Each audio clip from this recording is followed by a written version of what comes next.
Simon. I've been all around the globe trying to protect your soul.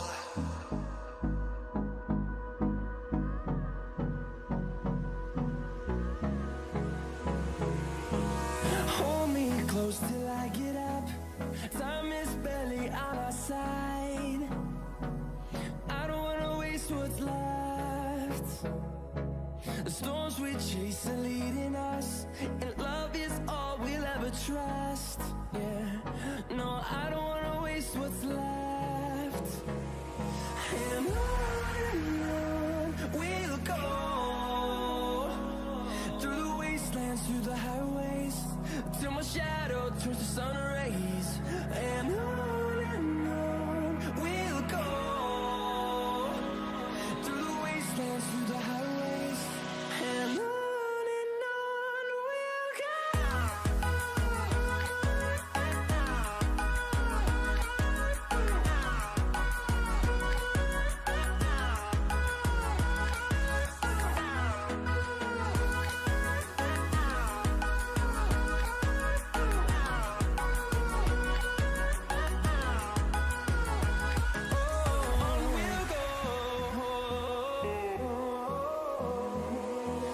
Finding life along the way, melodies we haven't played. No, I don't want no rest. Echoing around these walls, fighting to create a song. I don't wanna miss a beat. And on we'll go, through the wastelands, through the highways, till my shadow turns to sun rays. And on we'll go, through the wastelands, through the highways, and on we'll go.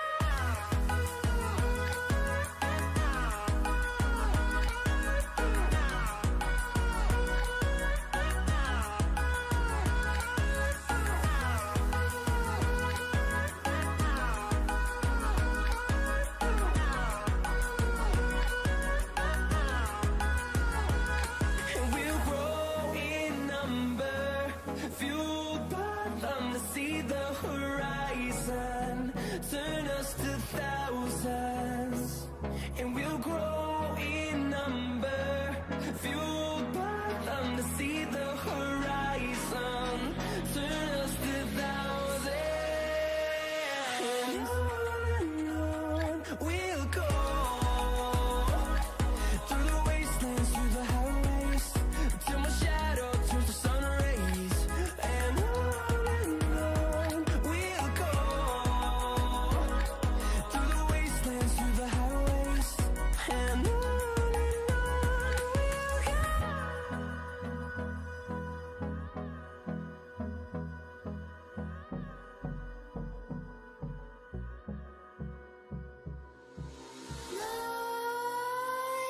Nightmares creep while you and me repeat. This bittersweet heat is suffocating.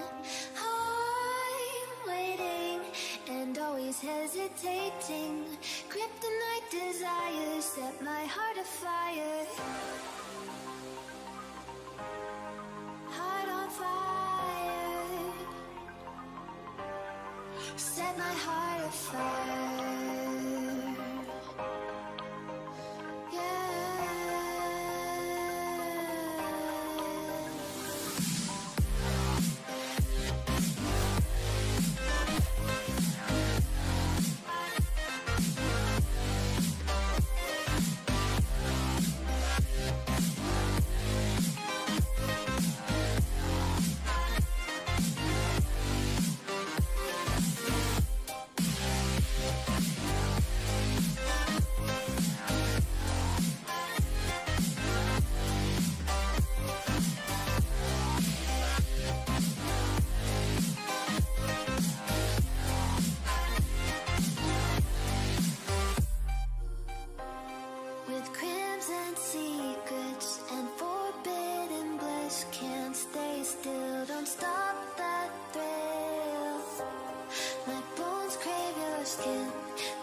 suffocating.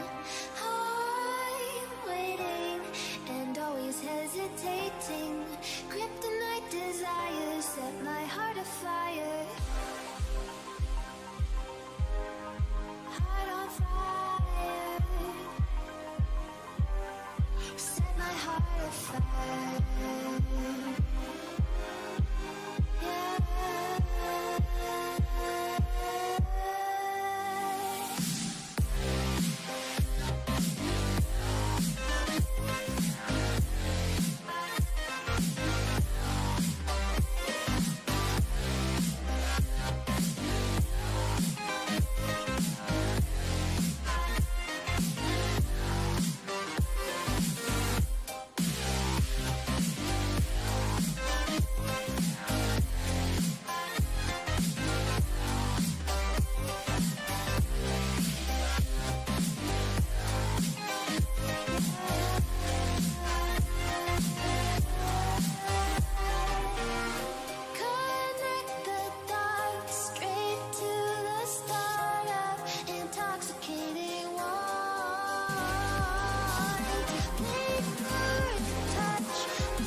I do right now.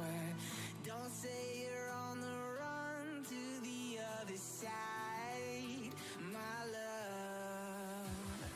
You say you wanna try, but you never do.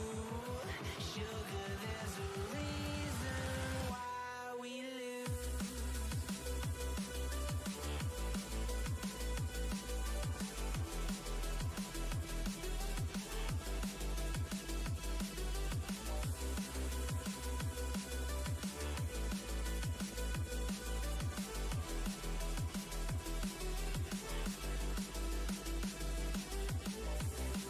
You say you wanna try, but you never do. Sugar, there's a reason why we lose. You say you wanna cry, but you never do. Sugar, there's a reason why we lose. Like you, be strong to hold the powers of the sun.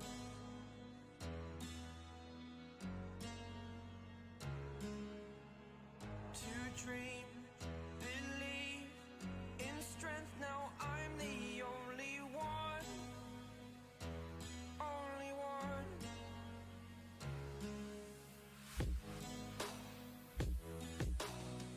I was an ordinary boy until I broke the rules. My life destroyed, a life destroyed. Until I walk awake, scream my mind, I shout, the ground shakes. How much can I take? My mind will break. Will it break? Can I take?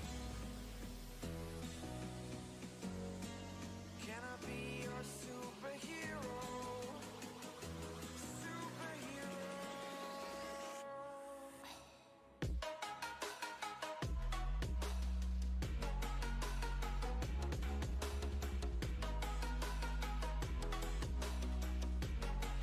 Can I be your superhero? Superhero. Superhero.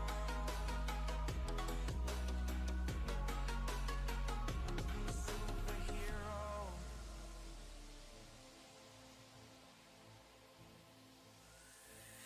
Fly away. It's the first time of today. Today. To dream, believe. You are the strength, you're all I need. Need. Oh, gonna give it a shot. Only one of me to shield you all from the enemy. You're a superhero. You're a superhero.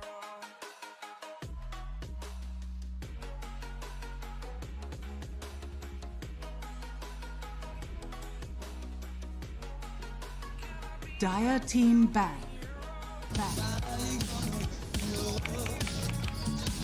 Evil geniuses turn to ban. Turn to ban. Why did I just do that? Not what I wanted.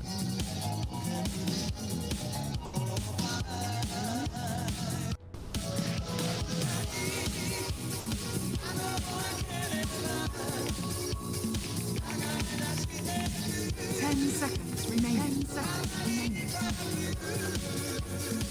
5 seconds remaining. Dire team back. Dire team back.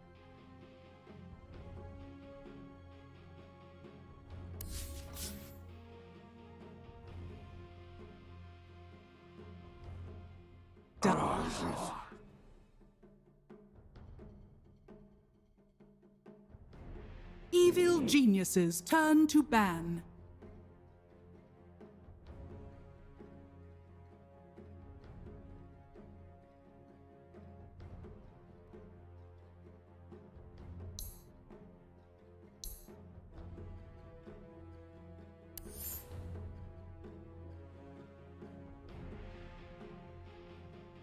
10 seconds remaining. Ban.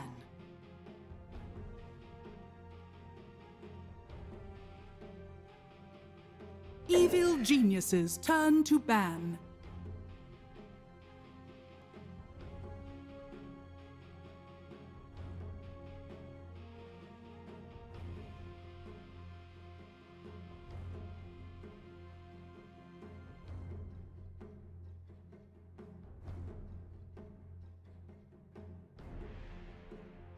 Ten seconds remaining.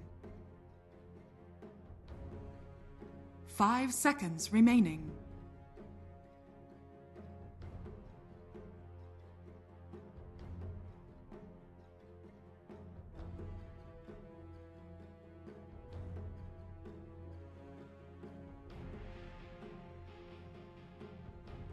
Dire team ban.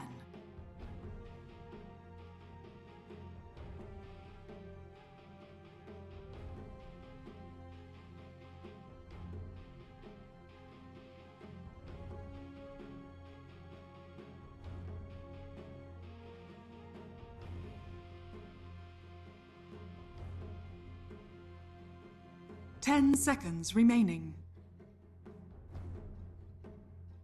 5 seconds remaining. Evil geniuses turn to ban.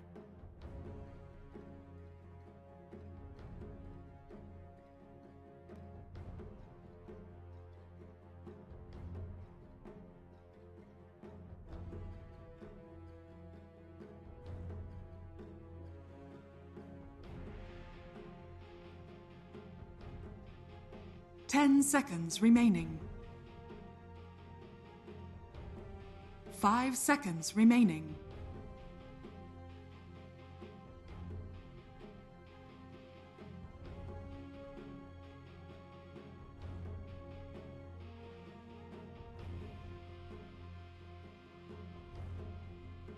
Dire team pick.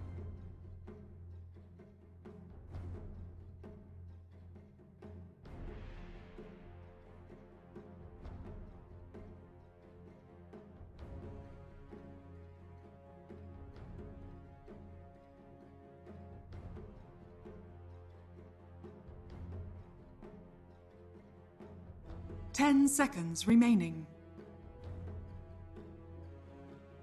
5 seconds remaining. Evil geniuses turn to Queen of Pain. I'm walking alone, the streets are empty. The only thing I can see is my own silhouette. I'm getting stronger, step by step. The clock is ticking, but there's no time for me. 10 seconds remaining. Evil geniuses turn to pick. Dire team pick. Earth Shaker. Trying to protect your soul. We are heroes tonight. We will fly above the sky. We are heroes tonight. 10 seconds remaining. 5 seconds remaining.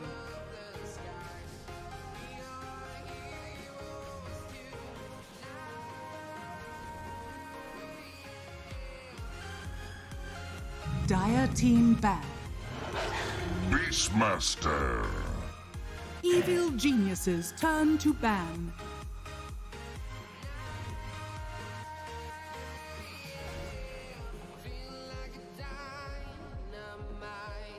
Ready to explore right up in the sky. I need you to listen, I need you to hear, and don't show any fear. I've been 10 seconds remaining. to town, from London to 5 seconds remaining. I've been all around the globe trying to protect your soul. We are heroes tonight. We will fly above the sky. We are heroes tonight. Yeah. We are heroes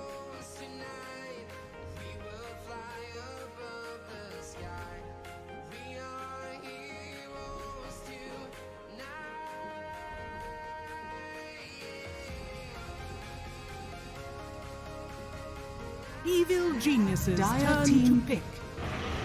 Winter Wyvern.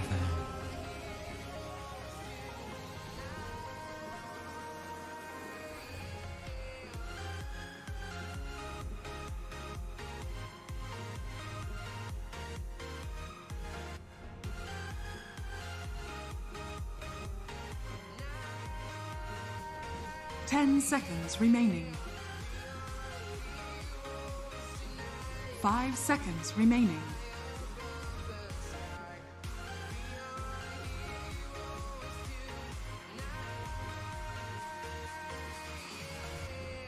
I've been flying from town to town, from London to Taiwan. I've been all around the globe trying to protect your soul.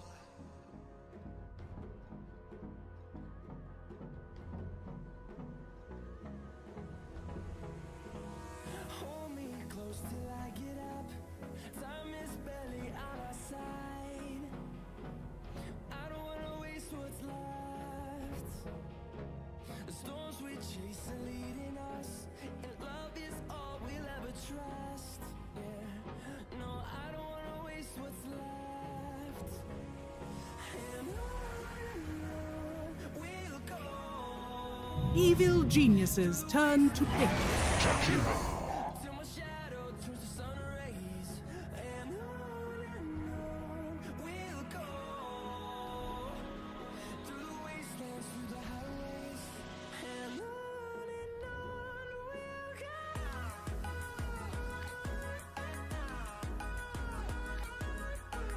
10 seconds remaining.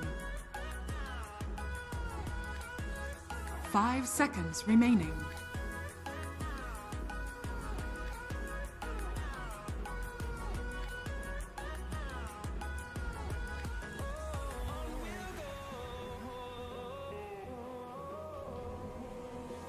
Finding life along the way, melodies we haven't played. No, I don't want no rest. Echoing around these walls, fighting to create a song. I don't wanna miss a beat. And on we'll go. Through the wastelands, through Dire Team pick. Huck! sun rays, and on we'll go. Through the wastelands, through the highways, and on we'll go.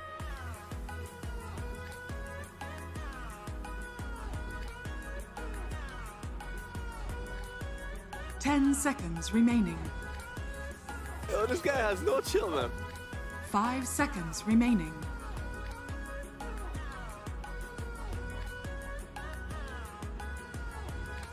We'll grow in number, fueled by them to see the horizon, turn us to thousands. And we'll grow in number, fueled by them to see the horizon, turn us to thousands. And on we'll go. Through the wastelands, through the highways, till my shadow turns to sun rays, and on we'll go. Through the wastelands, through the highways, and on we'll go.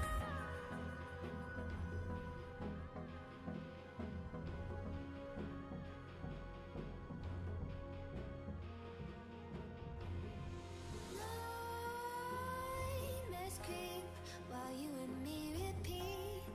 This bittersweet heat is suffocating. Evil Geniuses turn to bad. Riki. And always hesitating. Kryptonite desires set my heart afire.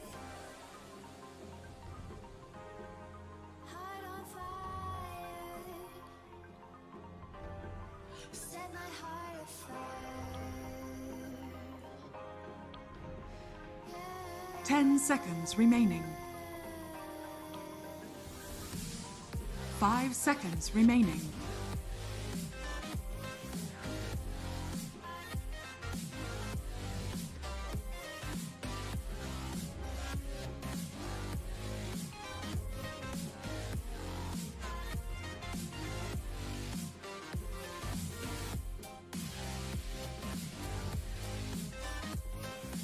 Dire team ban.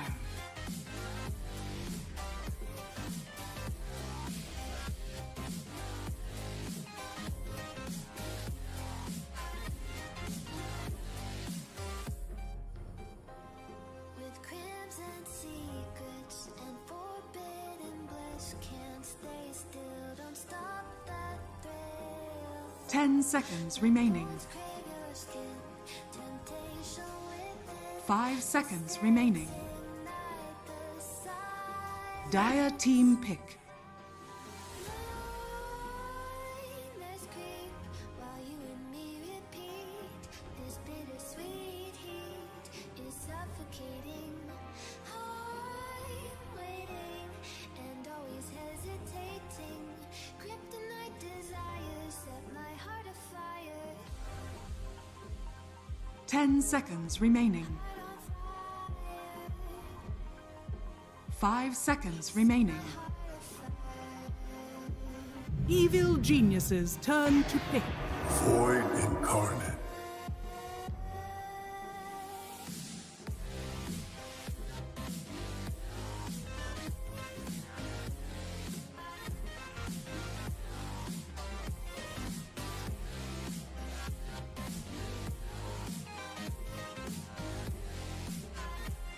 Ten seconds remaining.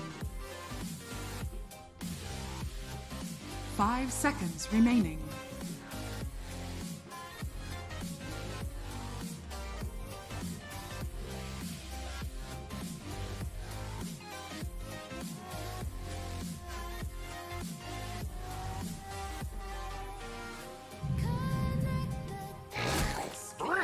You may now select your heroes. Intoxicating want, liquor touch, these soft words whispered in the dark, set my heart on fire.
Chill, baby.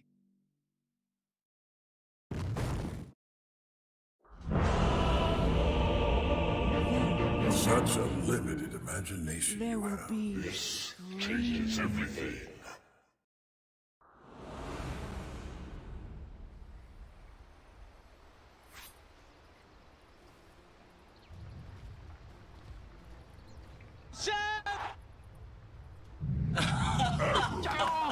Black didn't speak. He didn't speak Chinese, and they had to translate through Ice.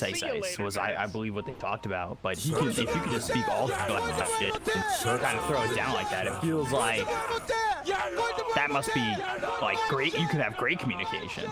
Yeah, definitely. I think one thing is like definitely a lot of the Brazilian players speak like basically perfect English. Most of the Peruvian players, it's about the same. So for the Americas, it's not so much that like a translator would be needed. It's just that if you speak like Spanish and you read the memes, like the Spanish memes, like you get them. You know what I mean? It's like some things don't translate well to English. So you just it lets you like communicate once again to like the heart of, you know, Spanish speaking people or English speaking people or whatever. There's no like none of the like ambiguities in translation. Especially when it comes to memeing. Dota's all about memeing. I don't think I'm good enough to meme. I got chat wheels. Just depends on how much money you want to pay Gaben. Yeah, I really do wish the recycled chat lines were a little bit. I want a meme, but I don't want a, you know, $800 meme. Free game, no complaining. All right. It's for later. I'll write them in a well-worded letter. You've earned Wyvern's gratitude. All right, let's get a Sage's Mask check. We have one on MSS, one on Such a limited GG. imagination you have. That's it. I don't think there's any. Has a Windlace. Not super common to see an Earthshaker start without boots. I would say that's really it's usually boots first. It's interesting to see him do this build with the Windlace. Bright and breezy. EG, they are of course running Wonderful. Nature's Carry, offlane Bristle, which they have been running quite a bit, this Nature's Prophet carry. Chill, baby. What did RTZ play yesterday in the 2 series? Did he play the Nature's Prophet? I don't think so, right? He played Queen of Pain carry in one of the games. And I don't remember the other one. I think he was more of a traditional. More of a traditional carry. Yeah, he was troll in the other one. Another hero that's kind of found its way into some versatility is the Nature's Prophet, because I remember China was running Nature's Prophet strictly in a 5, and then like Chalice played it in the first time I think I had seen it, and I was like blown away by how well it did. Yeah, the nuts thing about this hero is just the stat gain. I mean, he has like he's the only hero in the top 10 of Agi stat gain that's not an Agi hero. He's like 3rd or 4th. His armor and his right click,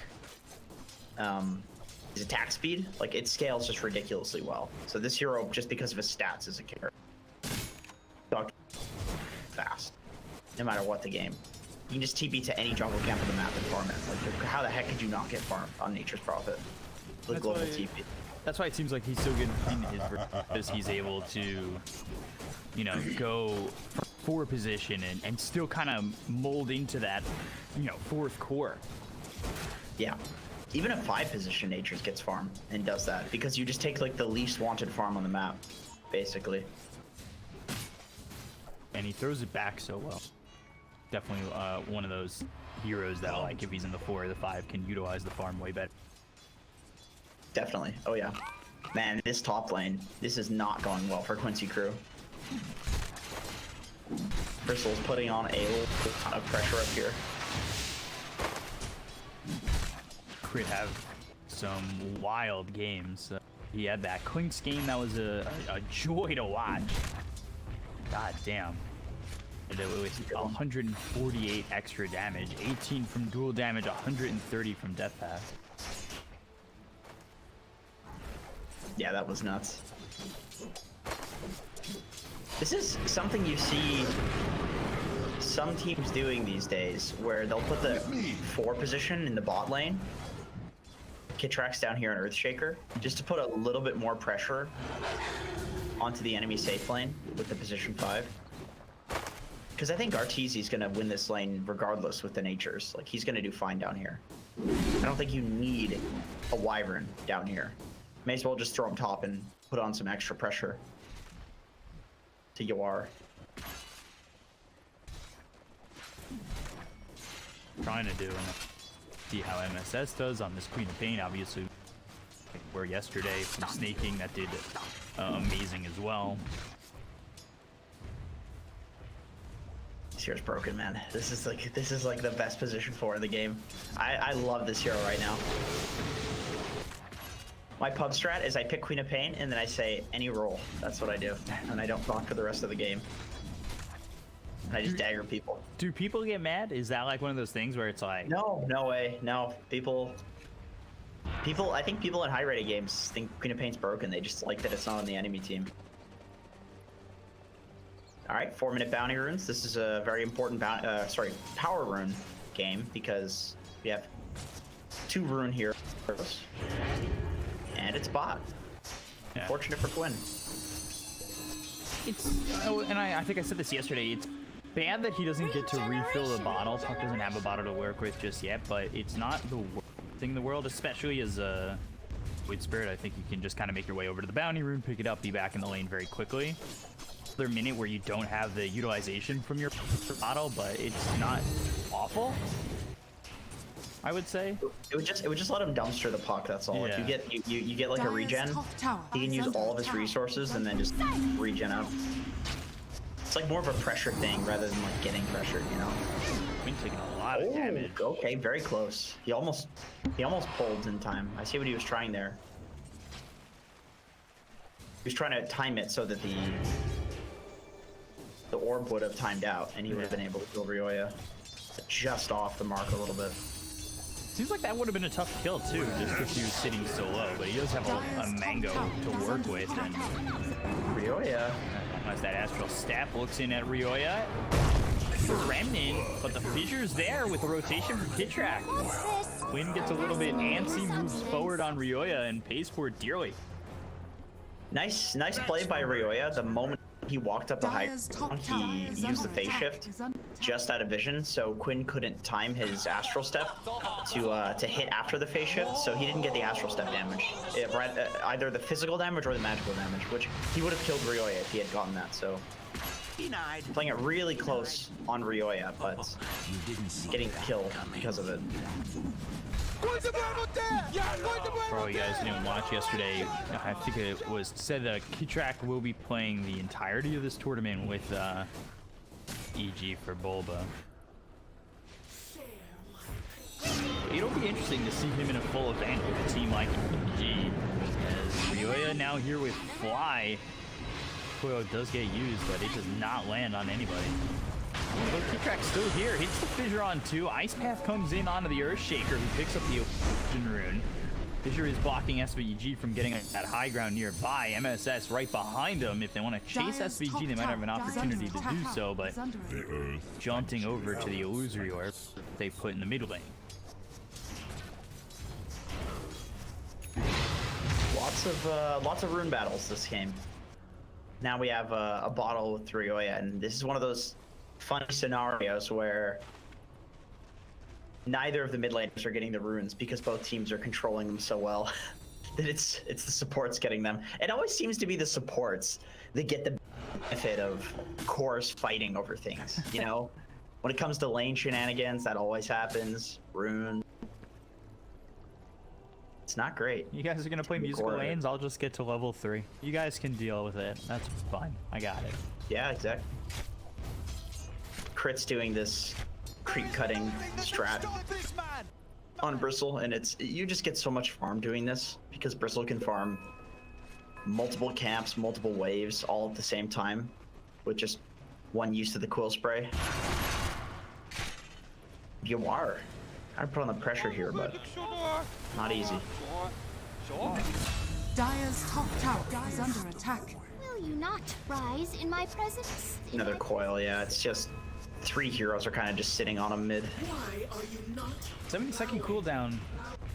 A lot of these very effective ults have like such low cooldown. Kitrak being spotted by SVG, but RTZ is here. So they've got the totem, they have the treants out with the right clicks coming in from RTZ. One more shot will finish him off, and we'll lose SVG 3-0 in favor of EG. Dire's middle tower Nature is just such a nuts hero. Look at the damage that he does already. Like over 100 damage with just Tread's Blightstone because of the Wrath of Nature damage that he gets, plus just having really high int gain. Damage, level 1, like we talked about in the draft. It for break some of the changes, and it feels so good. And only 85 seconds. That's like a pretty low cooldown to kind of throw out that kind of damage. Yeah, that ultimate is kind of like 2 spells, and honestly. Fly finally getting some solo XP top as this huge push that's happening bot. This is 4 heroes. Quincy Crew. MSS only level 3. Radiant's but bottom tower it'd be nice is if under they attack. can having. Dire's middle tower is under attack. He's gotta take a lane, I think. He is gonna do that. He's gonna take mid. It's funny, sometimes the 4 position is lower level than the 5 because the 3 position is just totally fine laning by themselves. So they don't need or want any help. So you don't really have many places to be other than to maybe stack some camps. Towards his top outpost. Kidrak here to defend. So they'll try to get the split for the 1-for-1. Losing out on those outposts can be very devastating to your next couple minutes. That's another thing about Nature's Prophet that makes him so ridiculously strong right now, is the fact that he can teleport and get any outpost in any bounty rune. All you need to do is make sure that you have that cooldown available. Fly down south. It's like you are scouting him. Yeah, It looks like he's long dead, but he's getting through these trees pretty well. SVG is still here with a nice fast battle. Land, you are right behind him. Nicely done by SVG. Dire's top tower is under attack. A little bit of a defense there, but people are so good at Dire's top tower predicting that, you know, Winter Wyvern's gonna do this. Like, everybody knows that this is what Wyvern wants to do. You know, you sit in the trees, you Splinter Blast out, defend the tower for as long as possible, and you just press your Q and you run away. It's almost to the point where, like, maybe you shouldn't do this anymore just because people are so good at stopping you. They're really looking to get the kill here onto the Bristleback. Primal Roar, they'll finish him off. The silence a little bit too late from Ryoya, but he's got a Dream Coil on him too. Can he follow this up with anything? Kitch's only level 4. They'll throw a fissure their way. Macro Pyre is down, and meanwhile on the back of this fight, Arteezy trying to fight MSS, who blinks away. So they don't get anything on the side of EG. They lose a second as Quinn gets the kill. And now Arteezy, he falls too. The old 5v5 mid. Classic. See, you can kill a Beastmaster, right? You kill the hero. Who cares? He's all about the zoo. The zoo really is what killed Arteezy there. Ywar just comes in, he says, thanks for the kill, I guess. Yoinks the old last hit on Arturo. That was certainly not what EG were expecting when they started to turn that around, but it was very sloppy from them.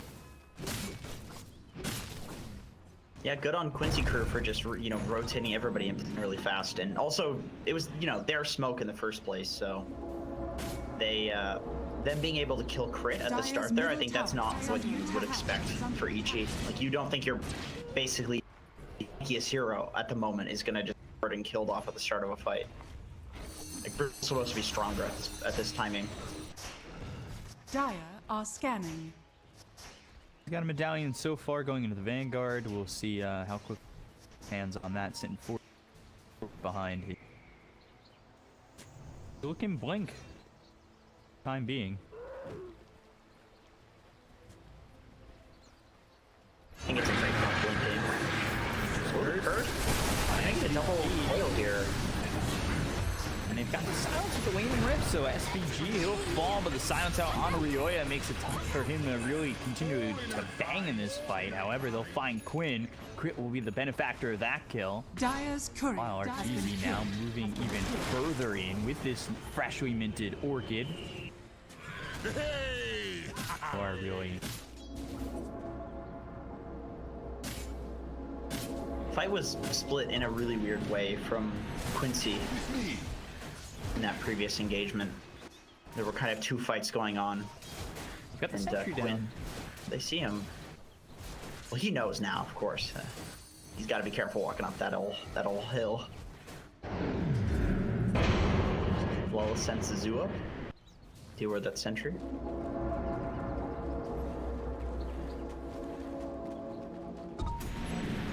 Starting to take control of the jungle here. especially right after a fight that didn't go the prize that they wanted.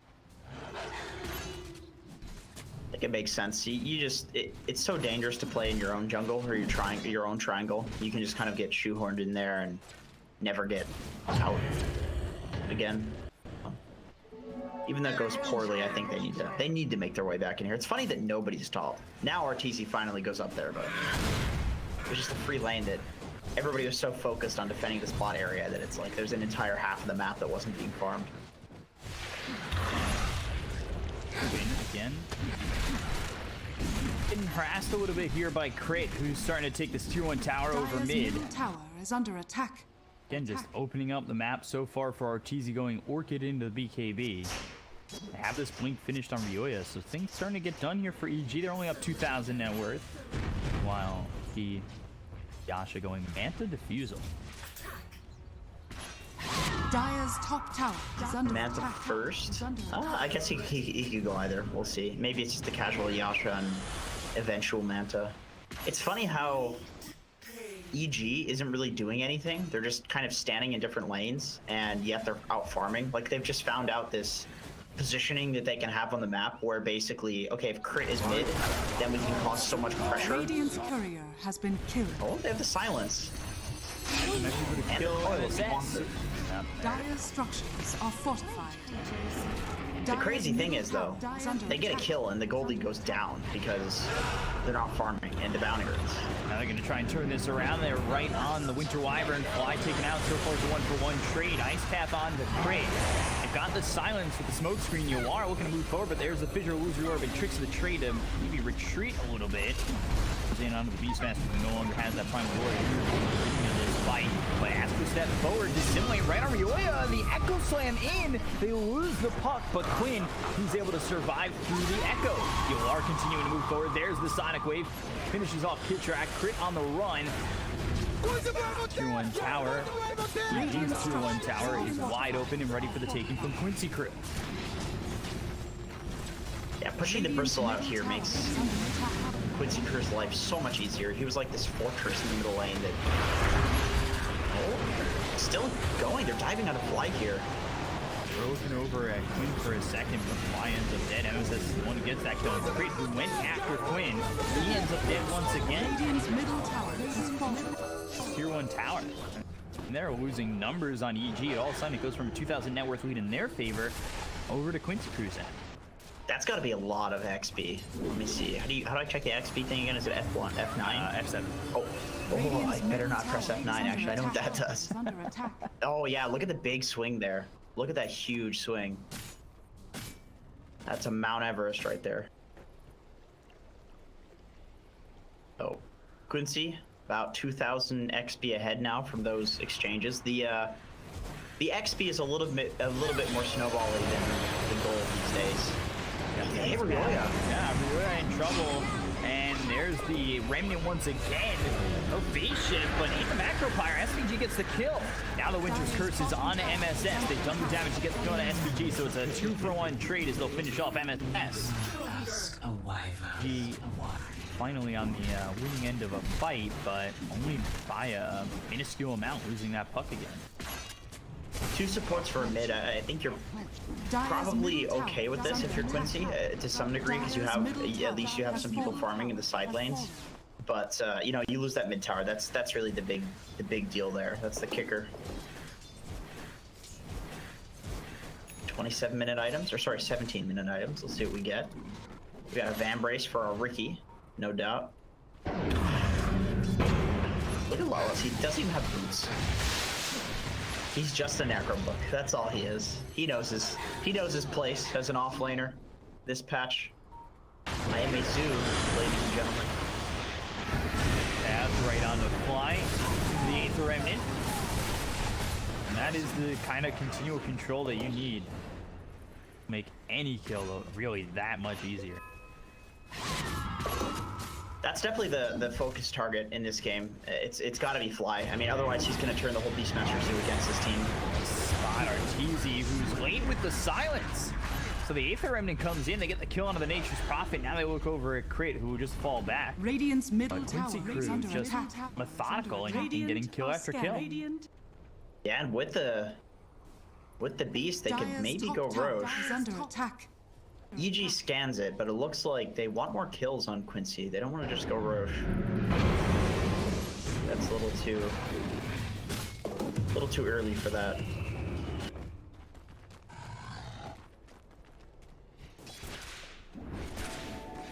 Well, has got us a killer, so now when he's standing around and being a zoo, he can give some more auras.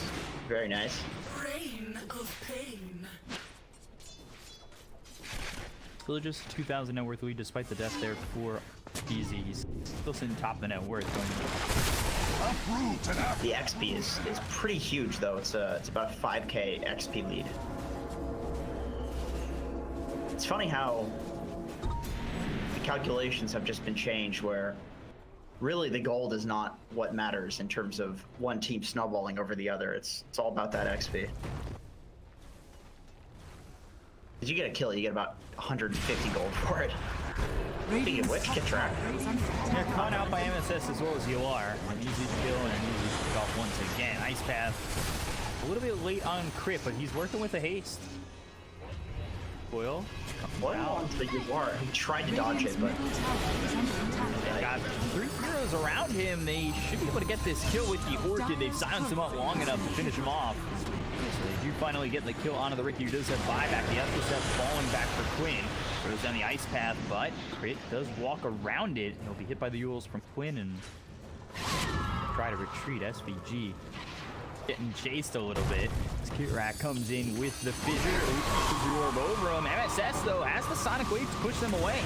So SVG still trying to get something done, and Ryoya way too far. Macropyre laid down, making this fight a little bit more difficult to maneuver in for EG. Ice Path down lands on Kitrak. Fly looking for something as in comes Crit, in comes Arteezy. Primal Roar locks up this Bristleback. Quinn, though, in some trouble. BKB about to wear out. Look at the kill to Kitrak as well as Sly. Once again, triple kill for Quinn. Continuing on as the 8th Remnant locks up Crit. Arteezy hit with the clumsy net thrown from MSS. This is just not that well for the side of EG. They still can't kill Quinn, but once he's hit with this Orchid, he is very dead, and they'll finally take him out.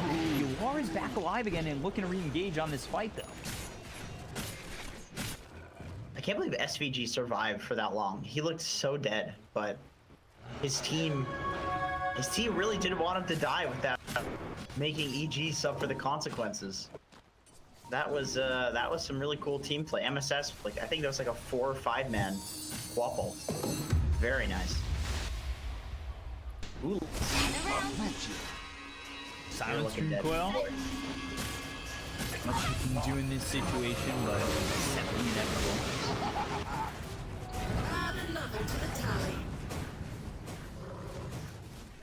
How far ahead he is in the net worth, and it feels like he's keeping this net worth close. Again, it comes back to the experience where it's still a 4,000 experience lead on the side of Quincy Crew. But Arteezy comes in, the silence is out on MSS. Yuar jumps forward, the smoke screen down on a Kitrak.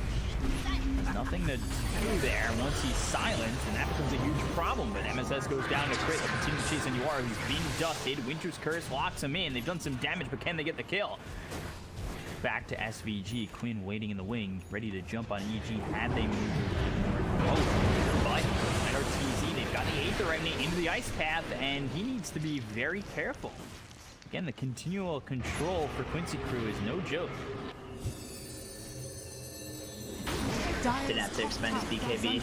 Oh, that would have been so annoying if SVG hit that. That would have been so annoying. 90 gold wasted. That's all it would be. Dire's top tower is under attack. Yuar's working on that basher. That'll be pretty important. Bash up the Wyvern, prevent it from getting the ult off, maybe catch Arteezy, who right now can just BKB TP away with total impunity other than the Beastmaster Roar.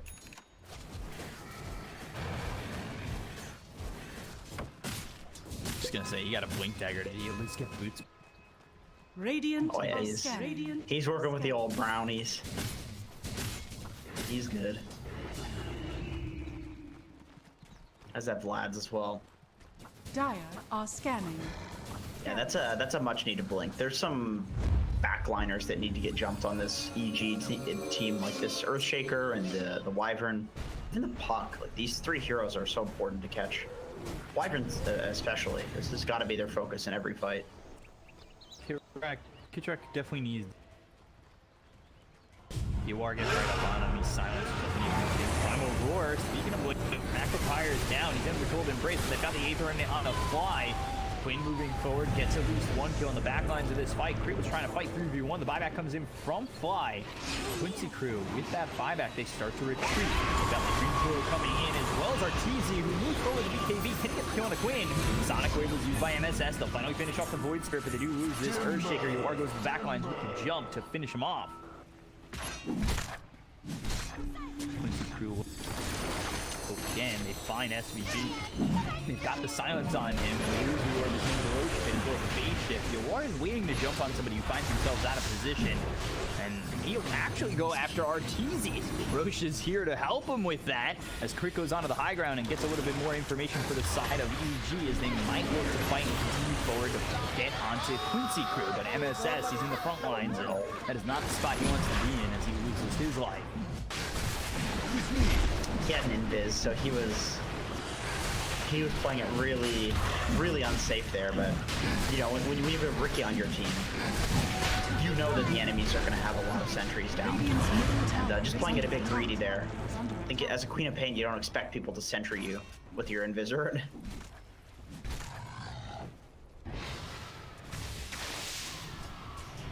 Got that Roche down to about half health.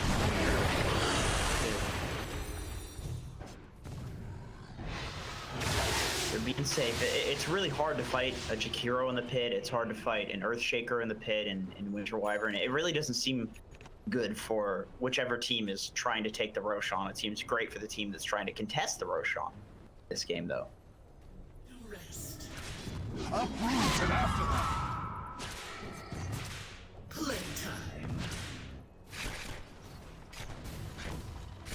Basher goes in. Seconds. Just about finished up. Hasn't really used it. He's very... Arteezy has always been a player who is careful using his BKB. Sometimes too careful. Sometimes he feeds and then he gets a Reddit thread because he doesn't press BKB. But you know, he's all about that efficiency. Player.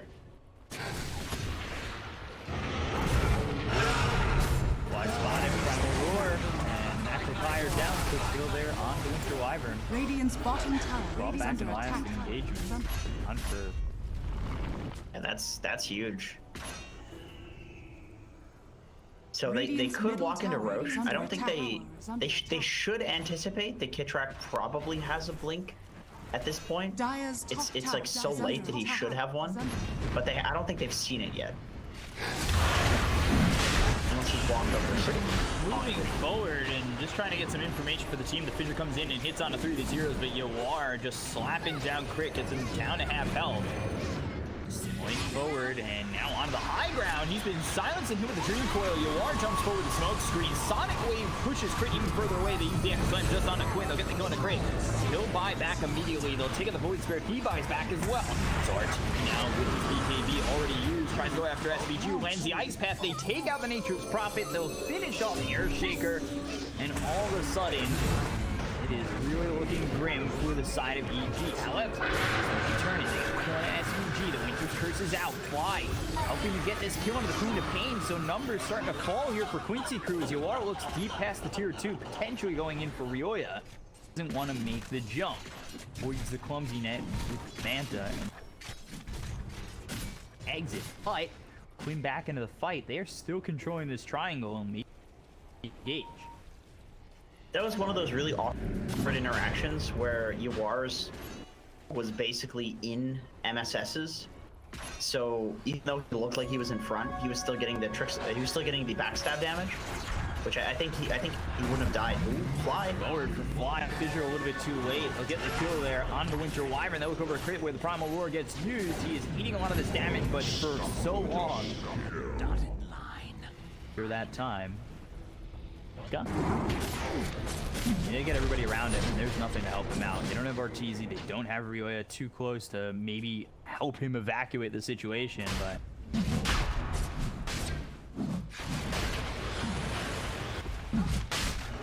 Basher has been paying dividends in these fights. He's just bashing Wyvern before he can get the Cold Embrace off, and bashing Arteezy through the BKB. Very annoying. Oh, Quinn takes it. Okay, it makes sense. He bought back, so just playing it very safe here. Yawar's got buyback available and about 3,500 gold. He's been racking up the kills. Or is it raking up the kills? Dire's bottom I don't tower know. is under attack. Racking up the kills? Tribute. Radiant are I mean, scanning. you could rake in the kills. Oh yeah, that's true. It's like bad rap versus bad rep. Like both work. both work, but people say it's a bad rap. Like that's the original. So that's what they say about my casting. Bad rap. Radiant's Really? top tower is under Really? attack. Tower is under. Like your B rabbit, like that sort of rap. What I'd give, you know? Fat. No. Radiant structures are fortified. Let's see, what's your... Got this Basher Manta. Radiant's as top well tower as is under BKB, attack. Is under freshly. attack. Pretty nice. Looks like it. Are scanning. Surprising. He's not going for like a Radiant's Bissell or top tower has fallen. Butterfly or something along these lines. But, you know, more BKB piercing stuff is just going to be great for killing Arteezy, slowing down and kiting the Bristle, killing these backliners. Like it just really feels like a good game for these items.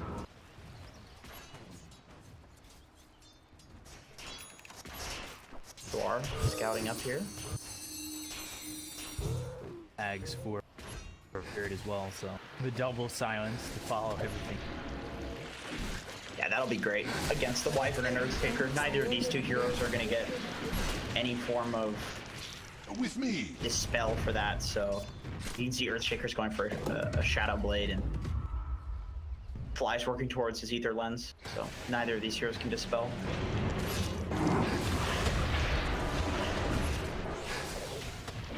Crit is trying to abuse Quinn. War comes in, avoids the ice path. They had the silence down. They'll look at War for a moment. But really, nobody else crit on this. Crit's been doing a pretty good job this whole game of just playing as far up as possible without feeding too much. I know he doesn't play offlane, he's not an offlane player as a main, but he's been doing a pretty damn good job.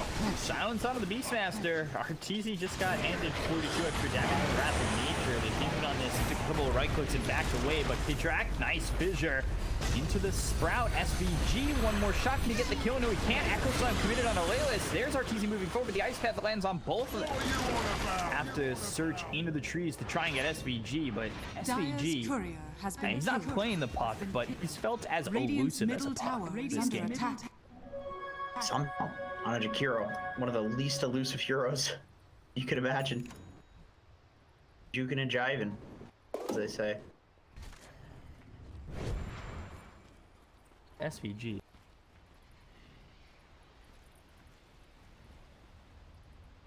You are hunting. It's hard. It's harder for you are to hunt without the defusal, though. It really is. He's really banking on bashes, and I mean he's been getting them, but you know it's not a guarantee that if he goes on somebody that they're insta bashed.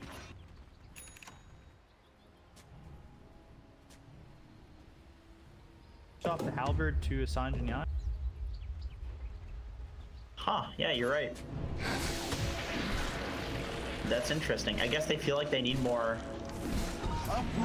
They need more carry. Like they need him to do the right clicks, to do damage, rather than just be tanky. Because Bristle does do a lot of right click damage when you get level 25. Fire down for Ice Path. Quinn comes in with Pitrak, who doesn't have the Echo Slam. Trade right on top of him. They'll get themselves at least one. The silence out from Arteezy Quinn, but he's got 2 silences of his own. Radiant's bottom tower is under This attack. should just result in the bot tower. It's impossible to defend without Earthshaker. I mean, this hero's so essential to the team fight of EG at this point. a fantastic job at jumping the Earthshaker and Wyvern. I felt zero impact from these two heroes in this game, and it's just because Quincy Crew is putting so much pressure on them in fights. Been a tough day for the two. Definitely tell the difference when they're allowed to make that impact, but it's only been in a few amount of fights that they've been able to do. Warriors of the wood. Yeah, exactly. Imagine if there's been like 2 or 3 man winners curses and like 2 or 3 man echoes. I think this game is just hugely in favor of EG. I think EG is destroying if we see any of these happen, but they haven't happened at all because every single time Quinn is jumping the backline, and same with Lawless. Like Lawless is super patient with his roars. He's only ever roaring the Wyvern or the Earthshaker, or he roars somebody else while Quinn is disabling the Wyvern and the Earthshaker. Like their synergy has been really nice in this game, teamfight wise at least. Cheesy, he does have 20k net worth, but you can see the drop off from him to Crit and Ryoya.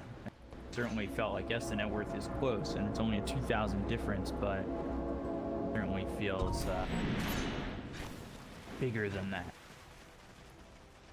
Just how. Don't mind if I do. Compared to. Dire's top tower is under attack. That XP too. It's nearly 10k lead for Quincy. Although you can see that the XP has been bouncing back and forth. It's Dire's top tower has fallen. The only thing that there really is not really a comeback mechanic, but it does swing a lot more. The numbers are just higher. You know, it swings a lot more than the Radiant's gold. bottom tower is under attack. Dire's top tower is under attack. Radiant structures are fortified. Here giving extra 48 damage for RTZ, and as they try to siege the high ground. Just to push out the waves too. It's nice for lane control. Used to be nicer when it was 60-second cooldown. The worst though. The 8 seconds right now. With the cooldown reduction talent, it's definitely a lot better. I think that's half the reason they is under attack. changed it to be like this, is because of that cooldown reduction talent that they added. War spotted, they've got the sentry down. Still a hard kill to get. The sentry will be placed by SVG. Teaser comes in, they've got themselves between foot. Big Kim's gonna be popped by this Ricky. Ricky, though, he's leashed up, trying to fight Crit. I don't know if this is exactly what you want to be doing as he starts to jump away, but just barely. If any more pressure was on him, and it could have been really problematic for Yawar. Very patient though. That's a Needs to be careful. Yeah, he's Silence Ice Path as well as the Aether Remnant, and Sonic Wave, the Force Staff saves Ryoya. Nature's Curse locks in Quinn. Artesia comes over. Now the Eulers are there, but Taylor's Primal Roar out on a quick track. Macro Fire down, a lot of damage onto the Earthshaker. No Echo Slap. No buyback immediately. Ryoya ends up going down. That's the second death from side of EG, but they take out Yawar, and he does not have buyback. Oh boy. He's moving forward into the Aether Remnant, but Crit, he'll strive on and look for SVG. SVG under the tier 2 towers. The damage there for Artesia? No, it's not. Again, SVG makes an escape.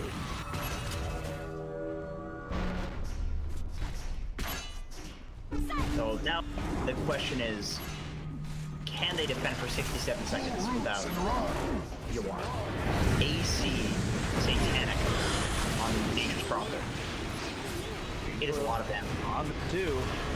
MSS as well as Quinn, they're locked up. No one's gonna kill here on the Queen of Pain. They'll find Quinn.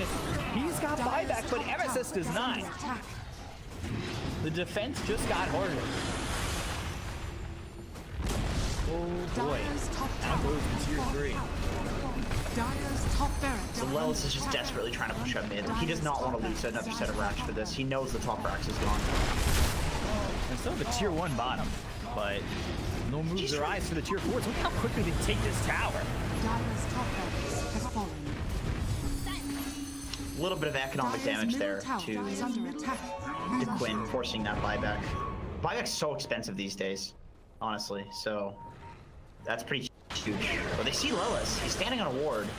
Oh, he knows he's out. He's getting the hell out of there. 65 movements. Very nice. Please. Roche is up too. This is a very big opportunity for EG. Lewis comes in on a kid track. He's buy back, so if he dies, he's going to be dead here for 75 seconds. The Abyss Blade comes in onto Fly. Fly 4-step away. They hit the fissure on Yoar. Yoar's now been dusted. They've got themselves from Winter's Curse. They'll lock him down, but Primal Roar hits on a Rio. So he doesn't have the ability to throw anything back at the side of Quincy Crew. End up losing the Lucky every 2 minutes. They look over a They've got themselves the Ice Path to lock him down continually. The bashes onto Fly will finish him off. He does have buyback. Crit continuing to survive. Arteezy back into the fight. Kid tracks. Scott Echo Slam in just 6 seconds. Nowhere to throw it yet. And now over Roche.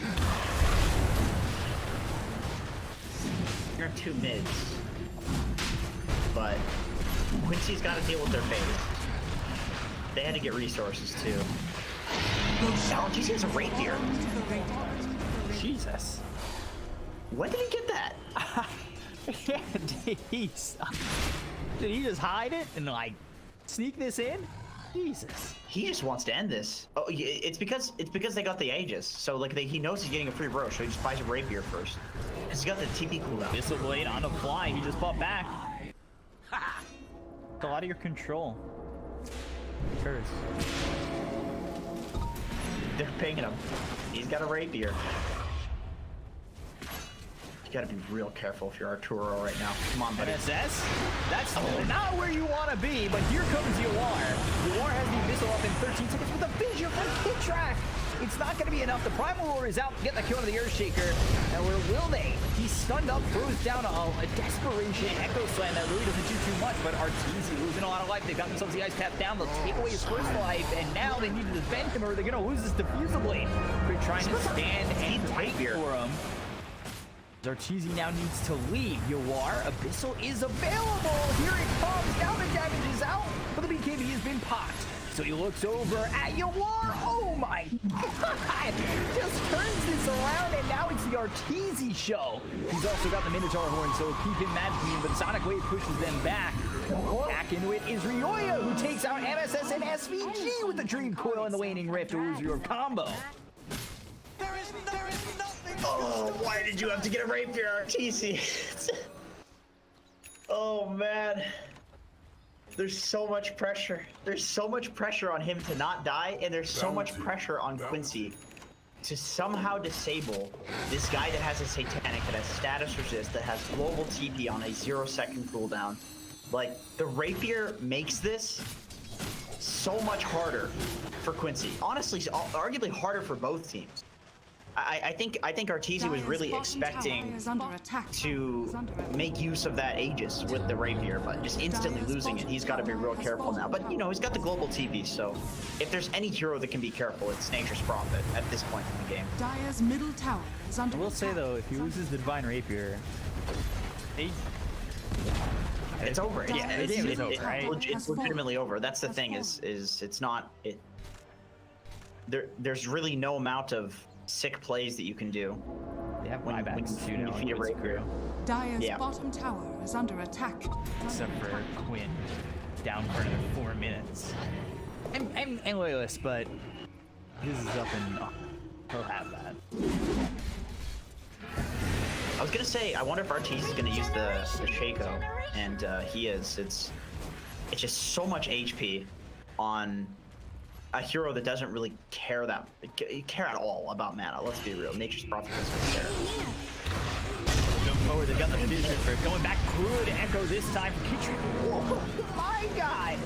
Yoar, wait, whoa! He does not have buyback. 100 gold. Very expensive these days. I swear he just had it, but they'll also take out Loyalist, who he does have buyback. I restore my connection to the Did have it, but when you respawn, then you're gonna lose some amount of unreliable gold, right? When you die. So, and there's way less unreliable gold now, or reliable gold. They're gonna try and go in onto the tier 3. They'll take the tier 3 mid. They continue the pressure, looking to potentially finish this game. They're up 17,000 net worth. They're still working without Yoar. Yoar's short buyback, and they're going to have to hold for 60 seconds. Cold Embrace heals up crit. They'll go after the racks. You look at the damage that Arteezy's able to put on these buildings, but he still needs to be very careful. This path lands, but they just don't have the follow-up. If they had Yoar, maybe it would feel a little bit better, but At the end of the day, He's got a full sheep now. Sold the boots. Teasy. Steeping in. Right in, actually. in the ice path. Brett, 2 sets of racks. They'll end up gone. The Dream Glow hits onto 2. The Blade Mail's popped by Quinn. The Oya moving forward. McIntyre down, but the Fissure hits on 2. They got the kill on SMG. They look over at Quentin. He rules up, X'd up, killed off, gone with no buyback. The clumsy net comes in onto the Queen of Pain, but back near that well. They don't want to dive all too far as they look towards pushing in this space and finishing the game. You are now up in 5. No buyback available on Quinn. Golden doesn't have it off cooldown. Dyer's bottom barracks has fallen. Dyer's bottom Creeps are here from the side of EG. That's it. I mean, Dyer's they need to kill RTC right now if they want to. Seems like one left attempt. They've got the Waiting Rift. They'll get the silence out onto the Beast Master, but now the Invisible comes through on a crit. Or actually, I think it came from crit. The Invisible now out on a kick track. The Ancients down to about half health. Just going to finish the game. Yeah, they're not even going to worry about these heroes in EG 18-1. This is the sort of game that, like, this is why people call RTZ the LeBron.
What do spirits say?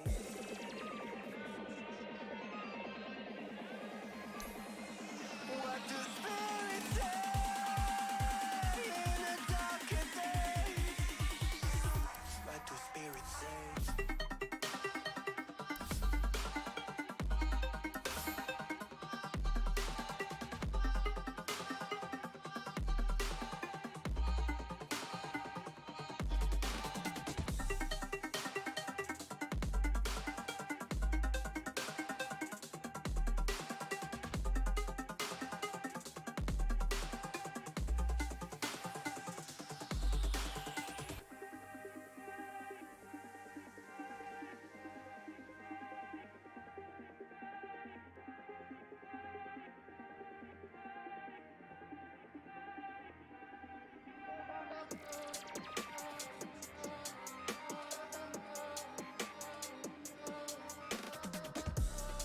When the mist is all gone, there's something inside the water.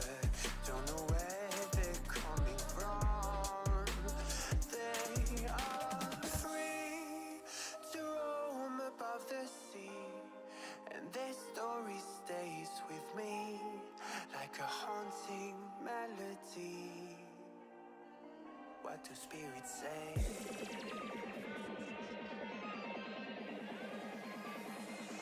What do spirits say in a darker day? What do spirits say?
Eu acho que não tinha por que trazer essas brigas onde o Leris não estava, né?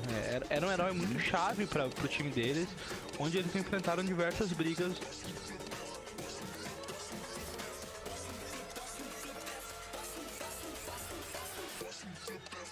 Money.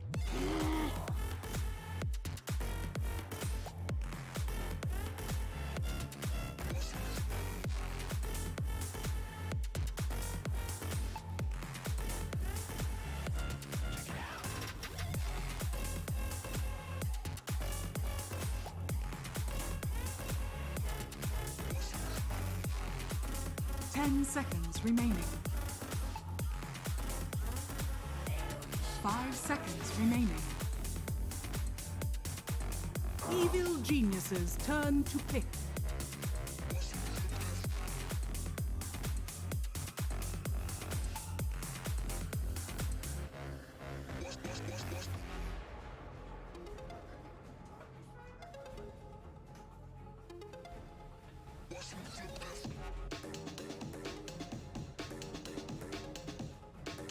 Seconds remaining.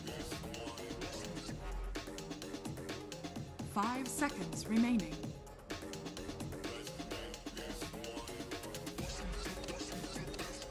Radiant team pick.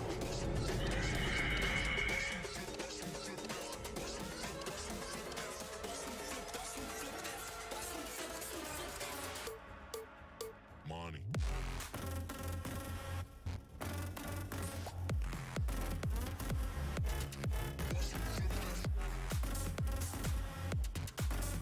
10 seconds remaining.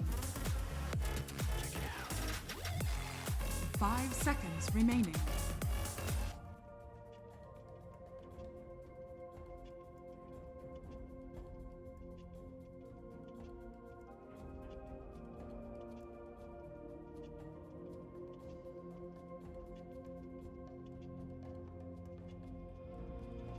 Interstellar night space, no one else sees.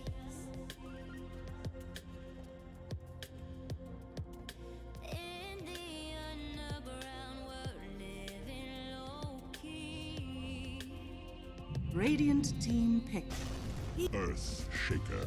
Can give you peace here in your mind. Weaver. I found no place in the dead of night to come alive. Life is waiting on the other side. Follow me into the underground. Watch the world shake. 10 seconds remaining. 5 seconds remaining.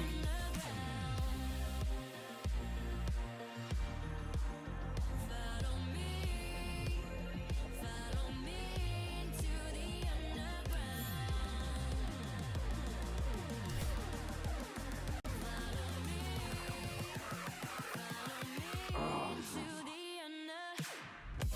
Evil Genius's turn to battle. Beastmaster. Radiant team back.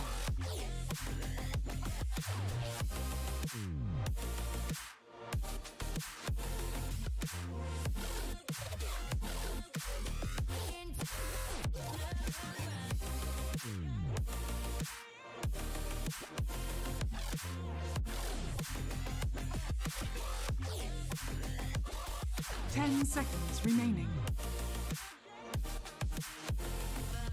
5 seconds remaining.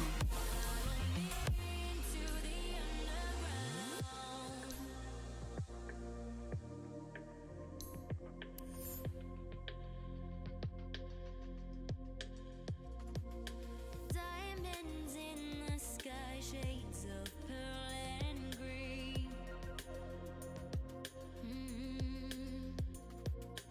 Fire burning hearts in darkest places.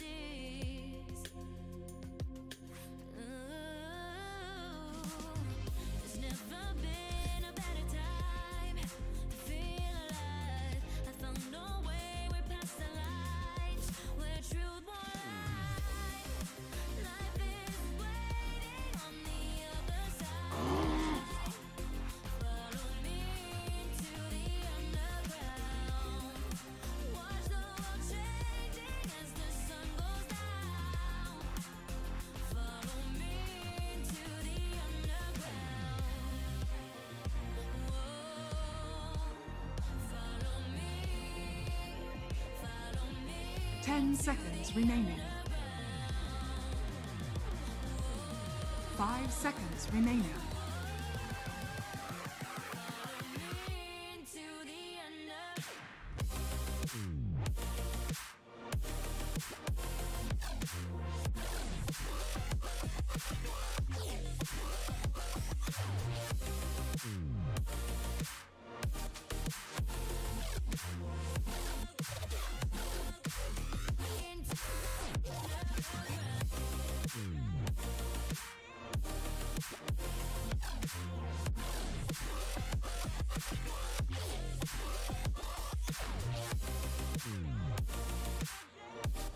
Evil geniuses turn to pick.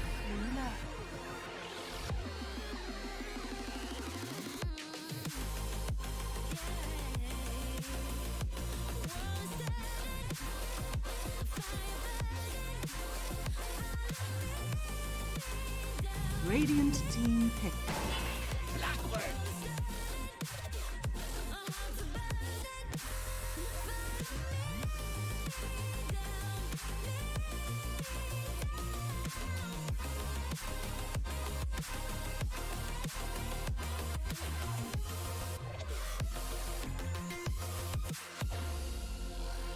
10 seconds remaining. 5 seconds remaining.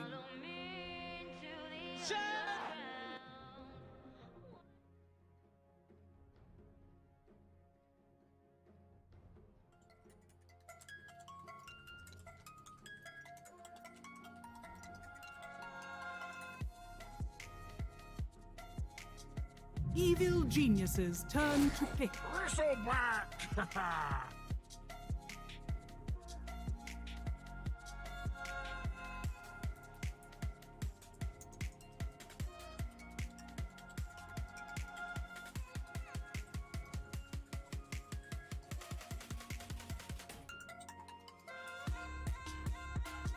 10 seconds remaining.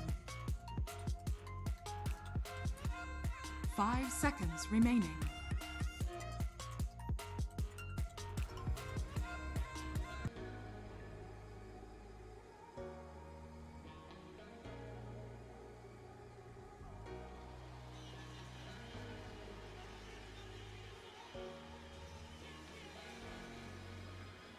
Got enough of every melody, they all sound the same. Yeah. For my broken heart, no remedy, but maybe if you stay, we can get away with it. 'Cause you make me love my imperfections, answer all my questions, just to show me what's on the other side of inhibition. No apologies, my baby. I do you do 'cause I'm feeling so good.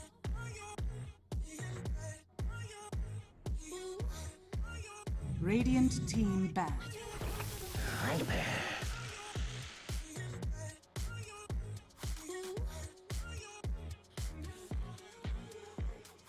Oh, my darkest memories, now let me fall back.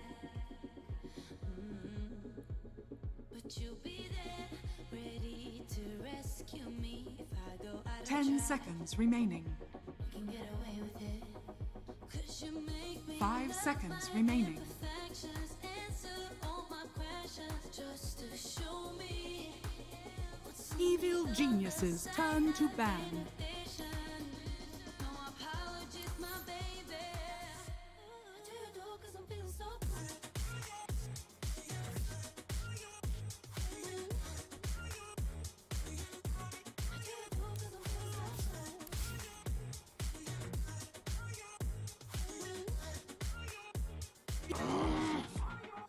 Cause you make me love my imperfections. Yeah. What's on the other side of inhibition? Evil geniuses turn to pick. Ooh, I do you do 'cause I'm feeling so cool.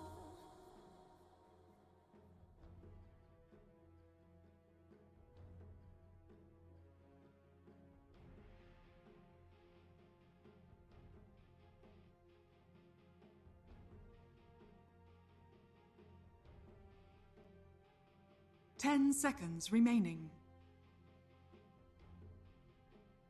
5 seconds remaining.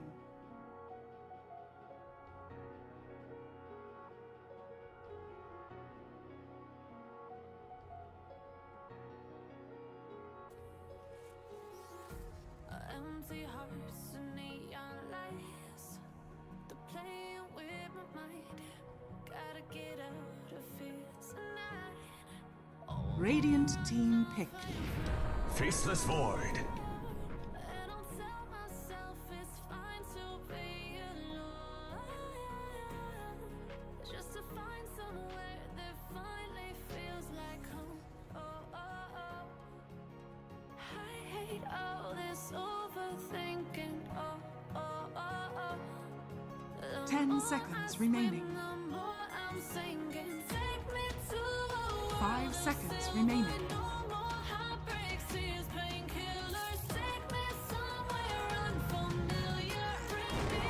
Lina, choose your hero.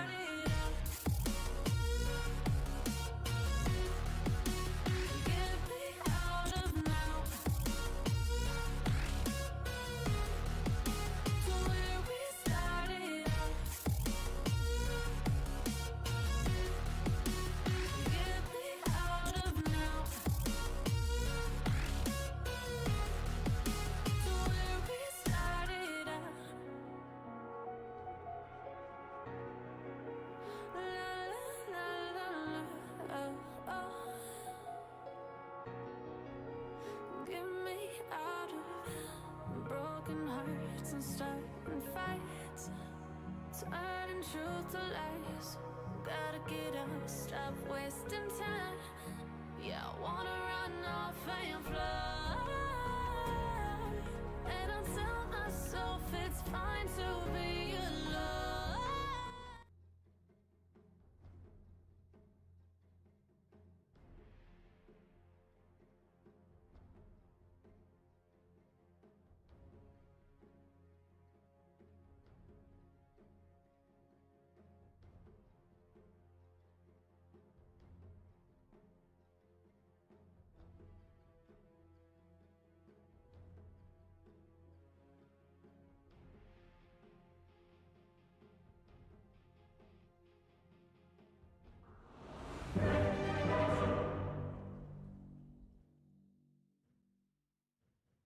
Shocking.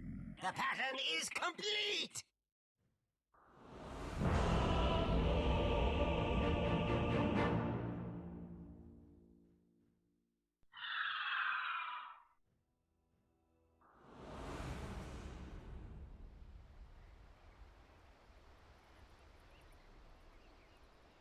Fever is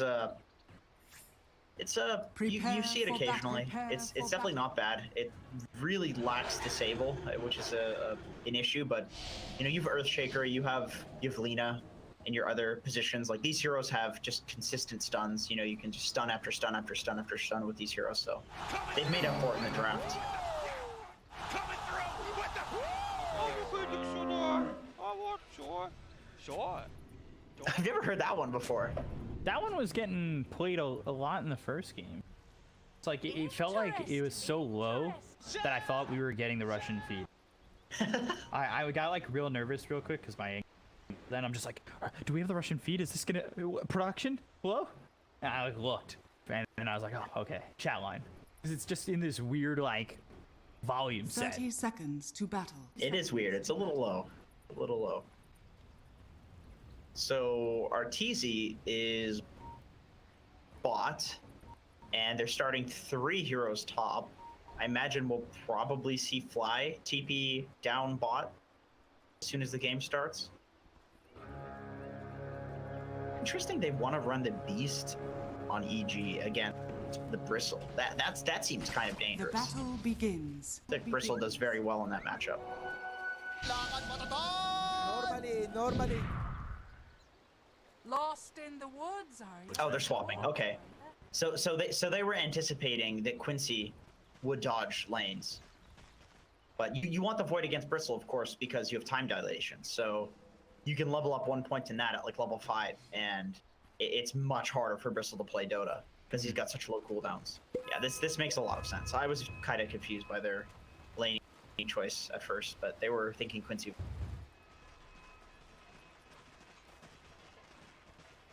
Swapping happening quickly enough where supports don't become the benefactors. Are all of a sudden level 3. Sad time.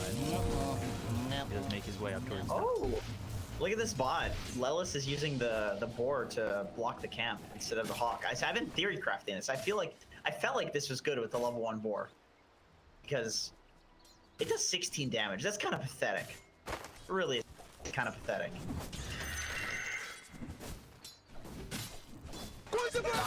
Oh yeah, finally he does it. Or sorry, that's crit. That's crit. What am I on about? Playing Beastmaster last game on Lelis. Yeah, Beastmaster, again, just constant. It feels like he's constantly getting picked, constantly in the conversation.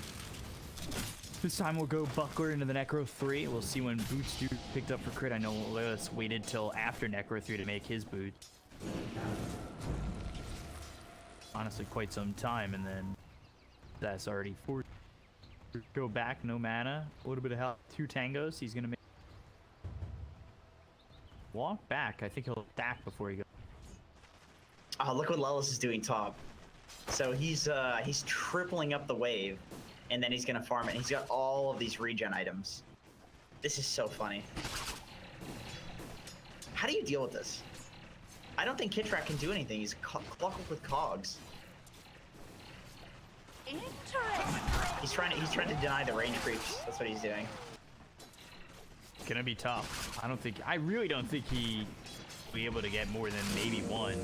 Denied. That'll do it, I suppose. Yeah, this is a really nice. When you triple up the wave like that, it just means you instantly get a bottle. So by the time you're out of mana, the bottle should arrive on the courier. Yeah, he is going for the bottle.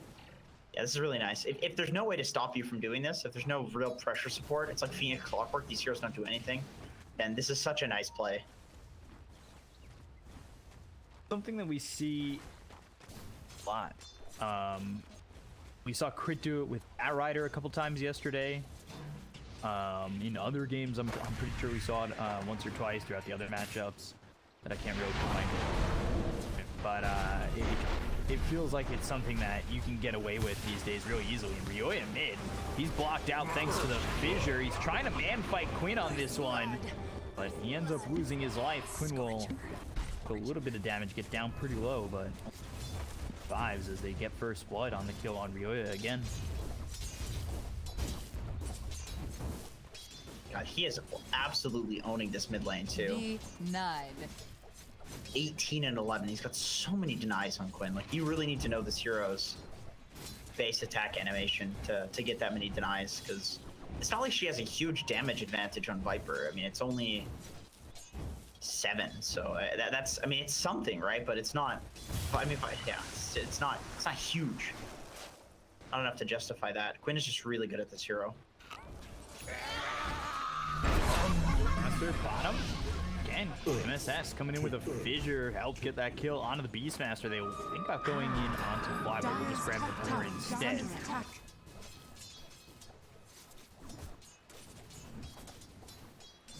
So far, so good for Quincy Crew. The early parts of this game has led them to a 1,000 net worth lead. Take a look at Lelis, is just not getting touched at all. He's 26-0. Just keeps coming around.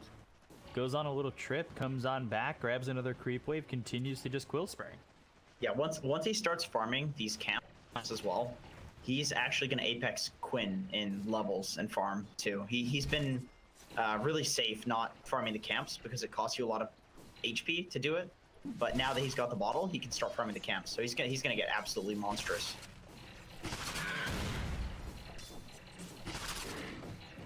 Stands here and grabs everything. Yeah, real easy. Is money. And he stacks it. Yeah, he's huge.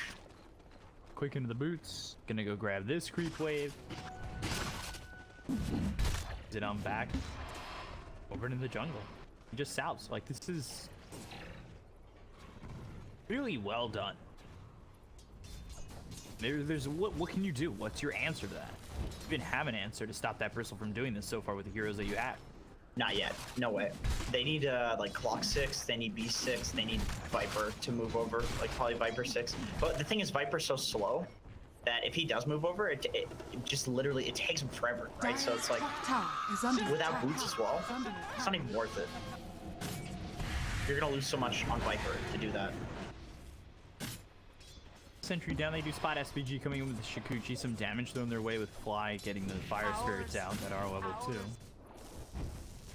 Mid Quinn, he's level 6, so he's got the Laguna available to him.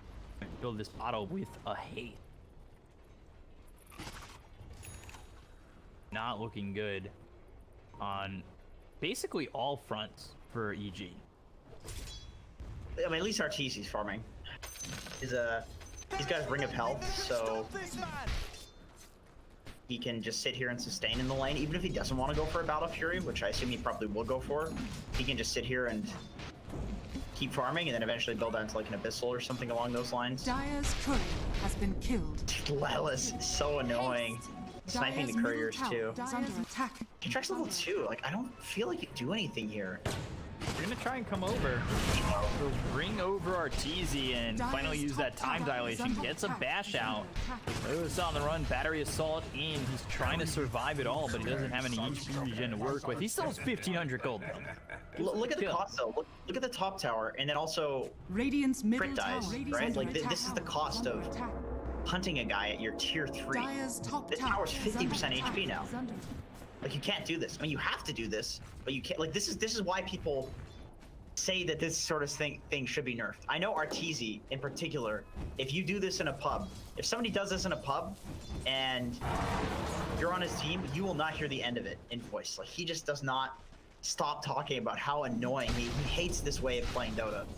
This creep cutting shenanigans, which, you know, Dota's Dota. It's always been a very fluid game. People do these crazy strats. What's the point in laning? You don't have to lane. Now Ryoya though, he's here. Is working. It might make it a little bit harder with Ryoya there. He doesn't have to make it over. They give the other Royal Jelly to Aelis. Chrono, and now they've got the break, so the damage is there. They'll use Chrono, they'll get a back-to-back kill, and maybe that's enough to suppress this attempt. Yeah, see, there always hits a point where the enemy's like laning phase ends and you basically have to stop doing this. And it's about that time. Like 1 or 2 deaths, usually you're, as an offlaner, you're like, all right, I'm gonna go farm triangle. Sure. That line, man. What the hell? I can't get over it. I will say though, the Bristle now. Wait. Dragon Slave, Quinn gets the kill, and now they look over Kirak, and they've got more than enough damage to rip through him. And that comes from the swarm that was on him, taking away some of that armor. Maybe I'm off lane biased, but like, look how much space these other 2 lanes have because of this shenanigans top of Dwellis. Yeah, like he's into the triangle, straight into the triangle. Like, this is such typical off-laning bullshit, basically. See, you do this creep-cutting shenanigans, you feed a couple of times, you're like, alright team, I'm making my way to the triangle now, good luck. Hit track, oh boy, instantly dead.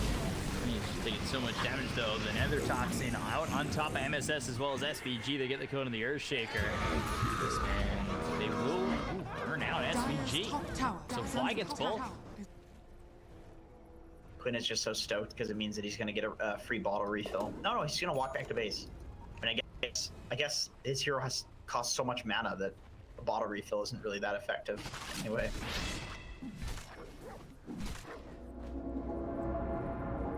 So despite all that, Bristle not exactly like crazy far on the network. Look at the difference between him and Kratos. Oh man. Heroes coming in, and yeah, that'll slow it down even longer. Time is money. Dire's middle tower is under attack.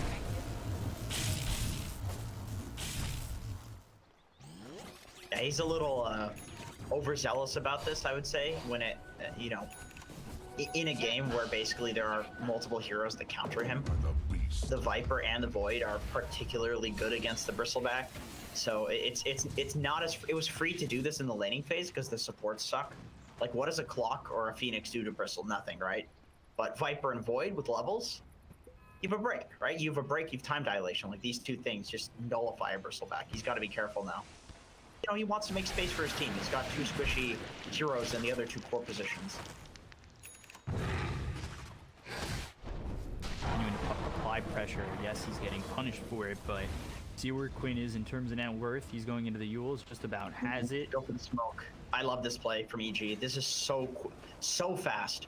Quinn shows up top, and immediately they go smoke. They don't want to going for the wraparound. Dude, Quinn is not going to expect this. He knows Arteezy is smoking out with Chrono, but smoking back to the lane he just left. Who expects this? What in God's name? It's the Chrono and the Supernova, but the Supernova doesn't land. He's got the Euls. It may have been unexpected, but they just took the kill, and now the turn is potentially coming. They can hedge their bets and look to get something on EG's exit. They can take their winnings already and back away. Am I crazy? Why does he have so much HP? Why does Quinn feel immortal? I guess just Ocean Heart plus Power Treads plus Null Tally. Plus Royal Jelly, giving him that regen. Yeah, like he's just really farmed. He's just really farmed. And Arteezy's building him out of Fury, so it's basically just Fly's damage. But I mean, that was a cool play from EG though. I think that was really cool. It's just that unfortunate that the mid lane has been so good for Quinn. Perfect 5-0 now. Going back to Ryoya, you know, I really do feel like when it comes to 1v1 matchup, it's just outskills like almost every time. So we'll see if Ryoya can make up for it with his mid game again. Because Quinn definitely takes the cake in the laning phase. Radiant's bottom tower is under attack. Radiant structures are fortified. Just 600 health. Creeps will come in. They also lift. Pressure bottom from Crit and Ryoya. Dire are scanning.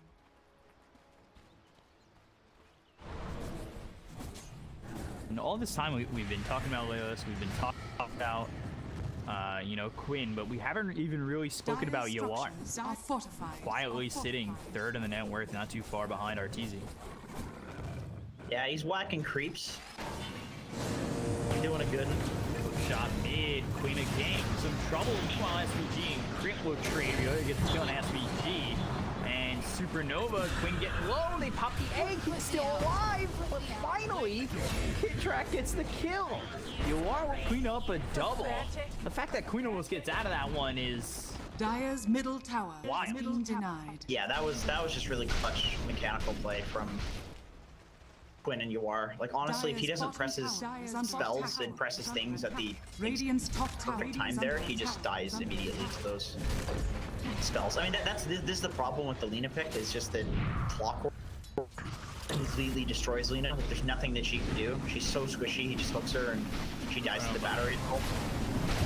Lelis with the Nether Toxin. 4 heroes here to clean up Bristle once again. God, I feel like you're just gonna go spam Viper in your pubs now, because we keep like a completely dumpster. What even doing? I'm just gonna continue to. This is just like positive reinforcement for you. That's all I can think when I see this Viper. Like, oh god, B-Cop's gonna go ruin some pubs tonight. I can't wait. We ended a little late yesterday that I didn't get to ruin some pubs. I was pretty tired, but you know, I'll play a couple. It seems pretty good. Like, if you can use it to break a hero that really needs to be broken, it's great. I mean, the Nether Toxin's just huge, massive. Especially with how much Roshan, really? It seems involved in my bracket. Yeah, that's true. You do nothing. Bristle.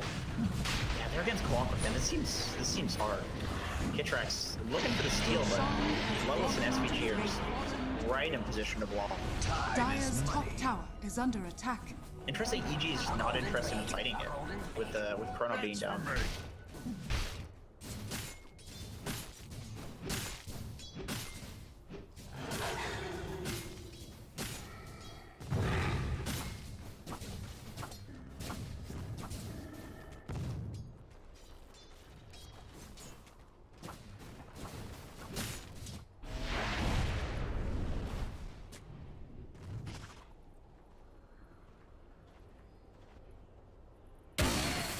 lots of stats on Luna.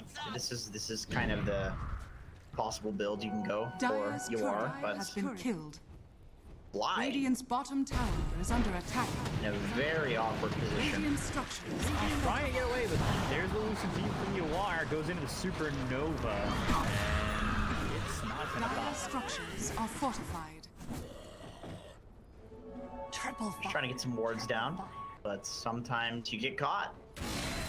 You put your hand in the cookie jar. Is that what they say? I'll say give it that. to you. I think.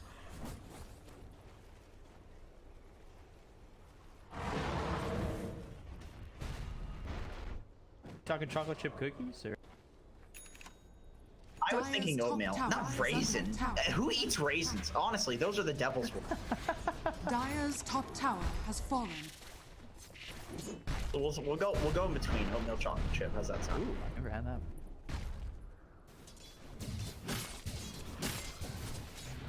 This courier sniping mid. Giving good vision. I mean, if you see a Dire's courier, top you tower know is under where the attack. enemy team is, right? Like you see where the courier's going. It's pretty basic angles, math. Yeah, but then it's NA math, so you have to calculate. That's true. That's true. Maybe they'll just have Lelis do it. Probably have better education than Brazil. Just with math. The poor MSS. Right now. Turn with no charges and Lots of mana. Lots of mana regen to work with.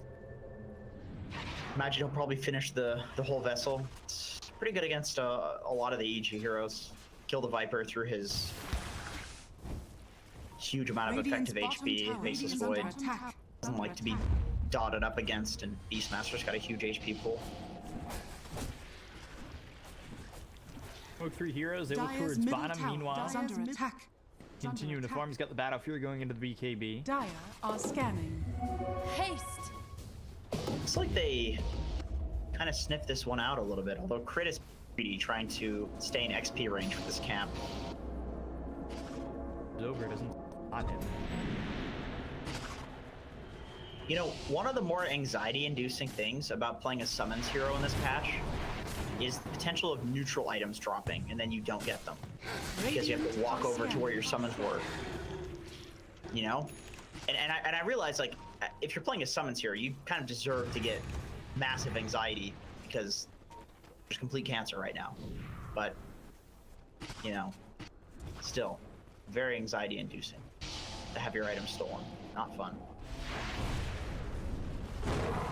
This game kind of got real quiet. Dire's middle tower is under Very attack. intense. Like, it feels like there's a lot of stress in that. It almost just happened as you talked about it. Crit dropped an essence ring that was Dire's almost turret picked up by has been Lilith. killed. Dire's middle tower Classic is summons under problem. attack. Yeah, I mean, we have it's a Luna with Glaives farming against Faces Voids with Battle Fury, so like both of these teams are kind of okay with farming, at least up until a certain point.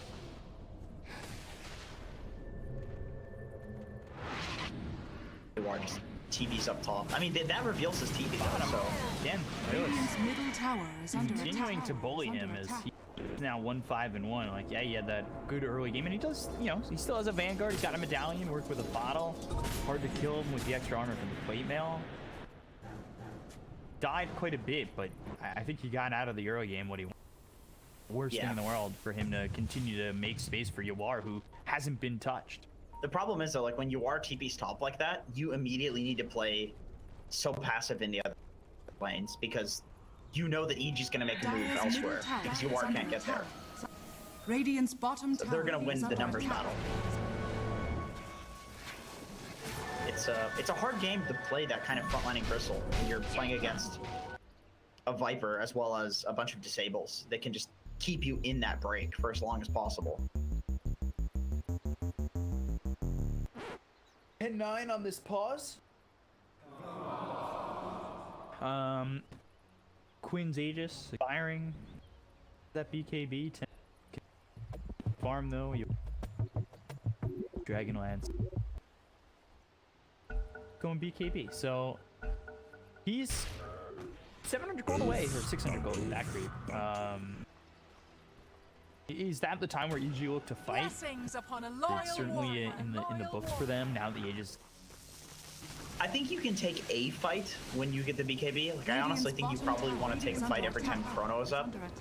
But when they really want to start putting the pressure on is like 1 or 2 more items on RTC. This Faceless Void Battle Fury build is, it's a real late game hero, you know? I look for Ryoya, they get him pretty easily. Fissure with the rest of the team coming over, and he just gets caught in a bit of no man's land. Yeah, with the DD, it's much easier to kill this hero. Viper does not farm fast. This is one issue where sure you can have a great early game and kill Lelis a few times, but it's not the old Viper, you know? You don't really farm that fast. It's too slow. So even his Beastmaster is ahead of him in farm, because the Beastmaster's at least got the Necros to work with.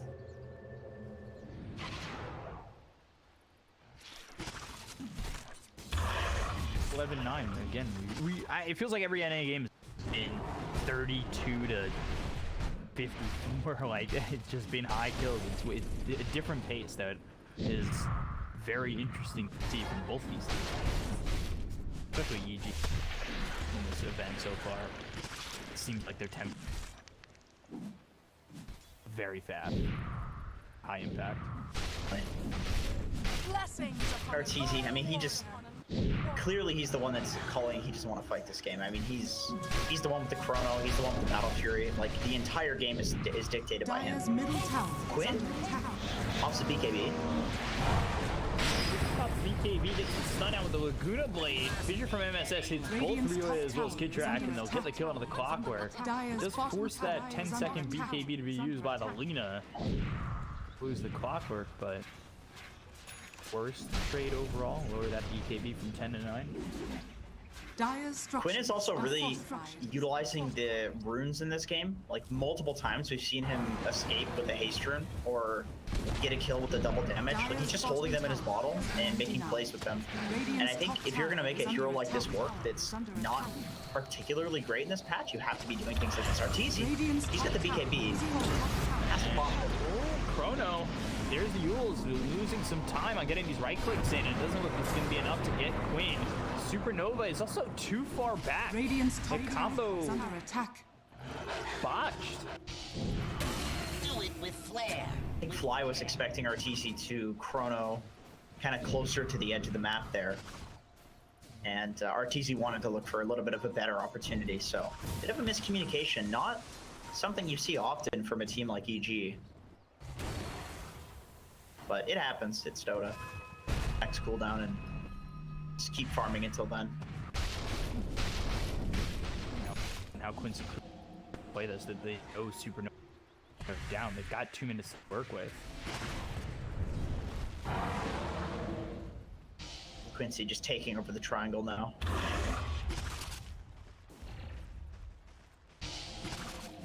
They see Crick down here, but look, oh, he has no TP. They know that he has no TP. They should know that he has no TP. Radiant are scanning. With the scan. Are you serious? Wow, they scanned just a little bit too south. Radiant's top tower is under TP attack. delivered, so now he's able to leave. Dire's bottom tower is under My. attack. Oh my. He doesn't even leave. He just waits for them to leave, and he'll continue to push. He uses the Hawk to keep that vision, doesn't feel pressured, stays in the lane, and now continues to farm. Doesn't even need a TP away. 10K MMR God. This is why he's 10K. He knew the scan was going to be south, so he stands over in this little nook in the trees, cuts some trees down. Nobody's going to scan here. He's still bought. What a thorn. What a thorn in the back. Your shine has fallen into the radiant. Track? Oh, he tried. He is in some trouble now with the SVG and MSS chasing. Swarm off of him, but He really needs to find an escape as MSS blinks in, has the totem, and then eventually will get the finishing blow done by SVG to grab this kill. Nice. Finding kills near the Roche pit, you know, at least getting kit racked. It's not the biggest kill that they can get, but they also just pick themselves up the Aegis, so we'll see what they do with this. You know, it's got to be satisfying to kill a Clockwork as Earthshaker, just because of all the traumatization of getting solo killed by this block hero, and you just desperately try to get like one of your spells off, and you can't, and you echo right before you die, and it's just the most embarrassing thing. Every Earthshaker player has felt this, so it's always really satisfying just kill that little robot goblin, wherever the hell he is. Look at the damage on this bot tower from crit. That's a siege catapult too. Arteezy was kind of waiting to actually make a jump on anybody. At the end of the day, though, he made it back away. He is getting very far on Arteezy. He is working towards that butterfly next. He's got the Mask of Madness, so he can disassemble that and get that quarterstaff. You are, though. I mean, he's huge. He is absolutely huge. He's been untouched and unchecked this entire game. I like that he didn't go for the full Hurricane Pike. It really feels like just more stats. I don't really see... I mean, Kitrak's not having a good enough game to warrant the fourth cap, you know? He really doesn't need it that badly.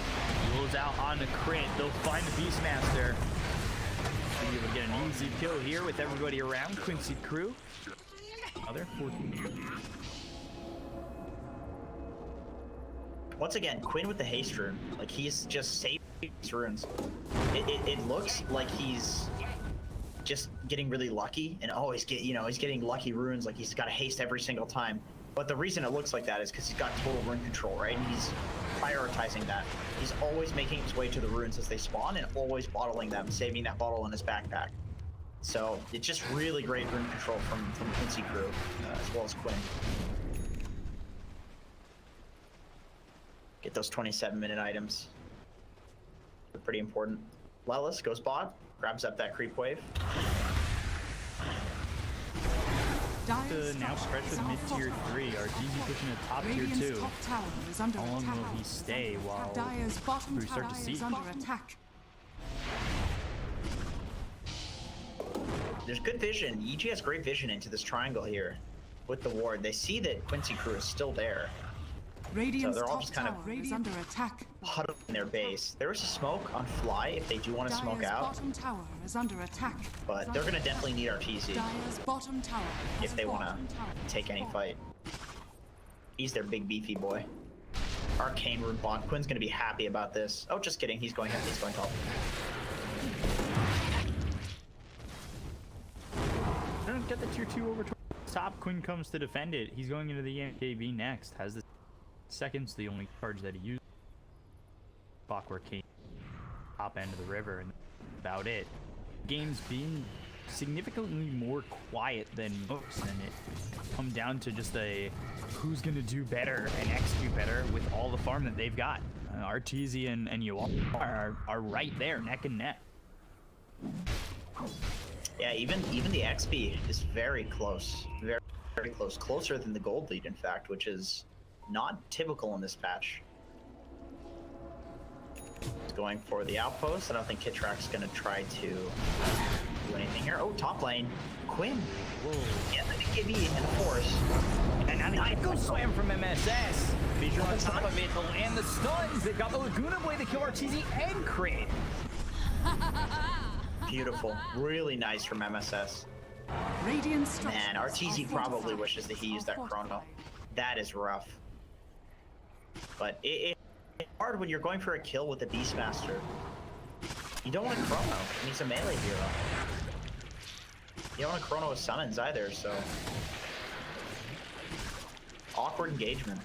Very nicely played from MSS and Quinn.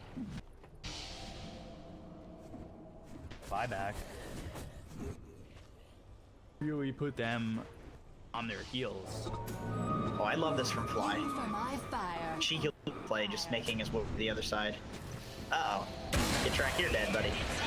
Yeah, they've got 3 heroes around you. Quinn Again, refill that bottle with an invis rune, complete and utter control of the power runes as it hits the 30-minute mark, 10,000 net worth lead here for the Radiant End. EG, so all they can do is sit in their base right now. Very rough. Look at the attack range from Quinn with that telescope into Hurricane Pipe. Dire's middle tower. He's sniper. Dire's middle tower has fallen. Nothing to touch him with, yeah.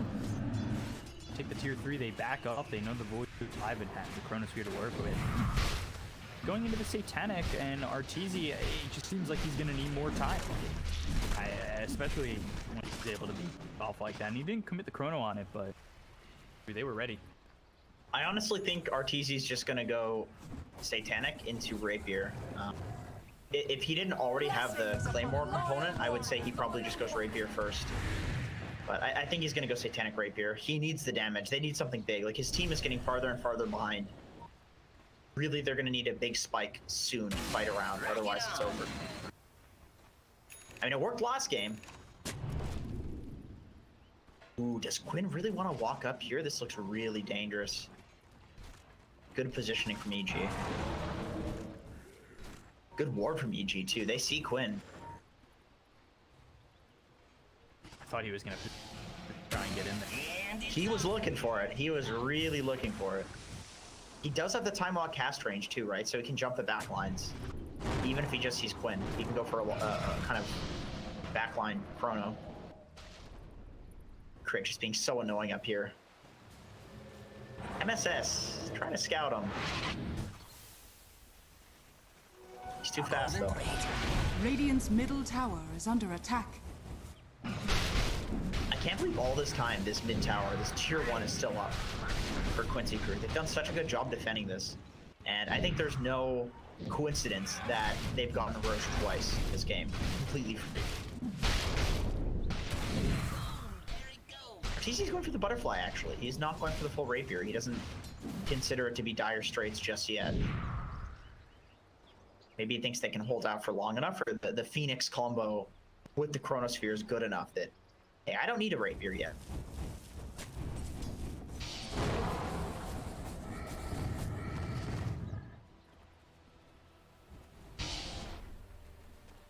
Yeah. Good, prediction here from Quinn that the butterfly's of course going to come out with that Mask of Madness pickup Dire's top tower is under from attack. Arteezy. You know he's going to disassemble that.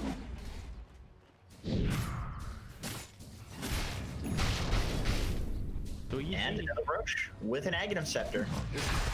Really tough. If they give this up, they did smoke. They're going to start coming this way. I don't think they can give up this Aegis.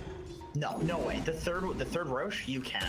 It's over if you give up the third Roche. It's too much net worth. Radiant's middle tower is under attack. The hook shot.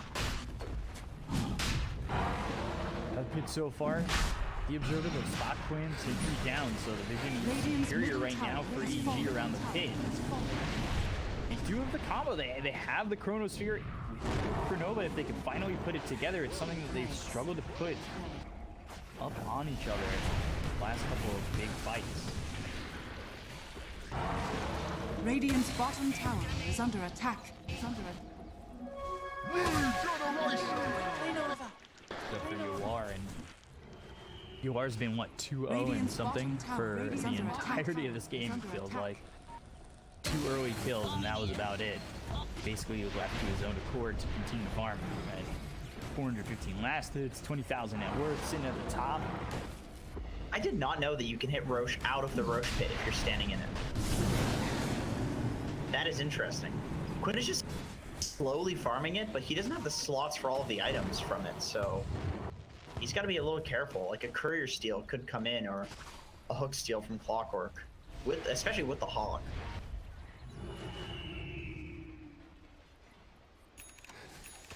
Dude, Quincy's got to be careful. I feel like EG could come in here and solo this Roche with Arteezy, and they wouldn't know.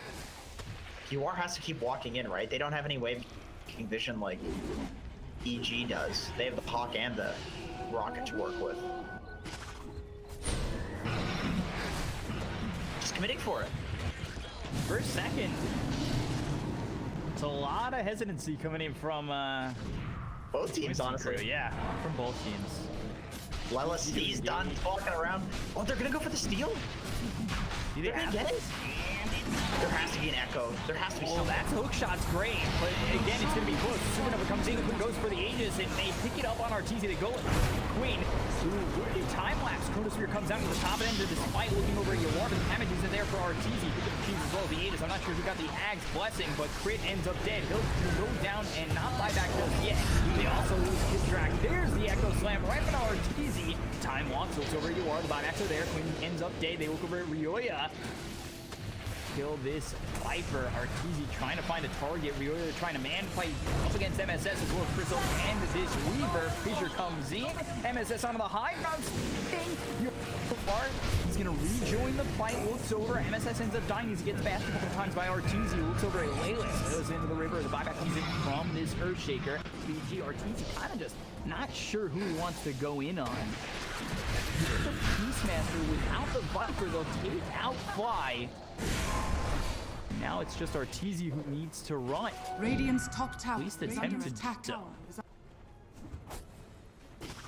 Arteezy is trying his absolute hardest to carry his team right now. Like he has got so much weight on his shoulders in both of these games. The Fissure, time lock. He wanted the 4 staff into the totem to keep him locked down. Radiant's top tower. All right, TZ. I'm really feeling the rapier there, bud. Arteezy got Cheese, Aegis, and Beastmaster got the Ag. So we got just about the most useless Ag Scepter in the game. Yeah, very rough. You'd love to have that on, honestly, any other hero. Any other hero, it's better. Literally every hero in this game has a better Ags. That's right. Look at these Axes, they're so garbage. They fight, tears the hook. Interact pushes him back with the combo. They got themselves the stun on Arteezy, who pops his own BKB. The Primal Roar hits onto the Weaver. They're trying to keep the Weaver contained so he can't get the time lapse out on the Yawar, but it's not really that much health that's back into his favor. So combined to take him out. All of a sudden, Yawar loses his life for the first time this game. Not a buyback. Yeah, no buyback. That reliable, unreliable gold change, where you only get reliable gold from the minute-to-minute gold, like it really hurts these carries who have these massive buyback costs. Because there's no way you're gonna have that much reliable gold.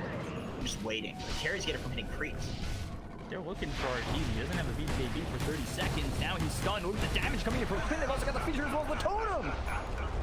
EG was not there to help him, and they lose the Aegis, but the Viper Strike comes in on the Queen, who pop the BKB. He has Chrono. Like it's very safe. Yeah, surprisingly, I really thought he was going to jump in there, but didn't know what he was running into is the problem.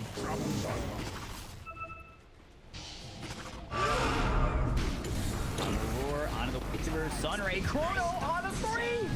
Can this be the turnaround for EG? They get the kill to Quinn, they'll buy back on SVG, they lose MSS. None of these heroes have buybacks to come back into the fight. Laylis has chased the Supernova's there. He does not have a way to take care of it, but they've got the time lapse in for the Weaver. That'll keep him alive a little bit longer, but the Supernova pops, they'll get the stun with it popping, and they'll get around him, take him out, and finish off the fort. Radiant's middle tower. Oh my. That's legitimately it. I mean, Under attack. 60 seconds, no buyback. Radiant's middle tower. Where do they go? Cheesy. War's got to solo defend this. Flips, BKB, doesn't look like enough. He's there, but so is the time walk. Radiant's middle barracks. This is 2 games in a row that this has happened to Quincy.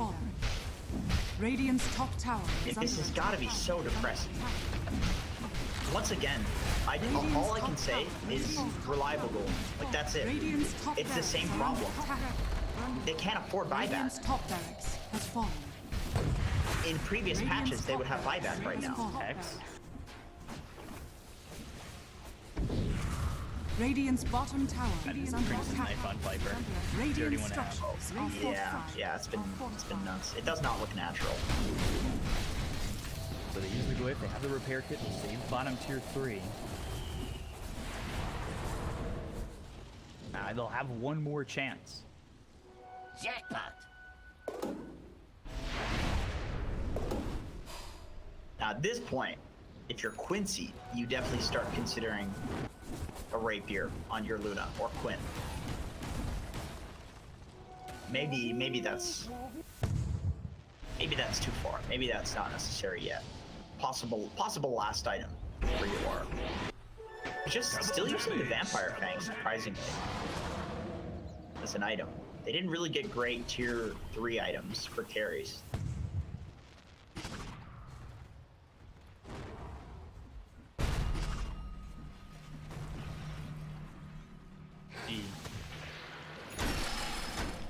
Track looks for the hook shot. Miss. Coming in.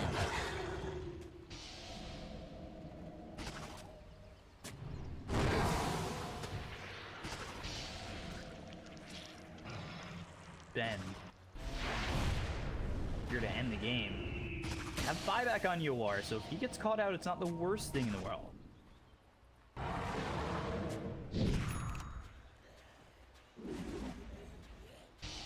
Again, you feel the tension mounting.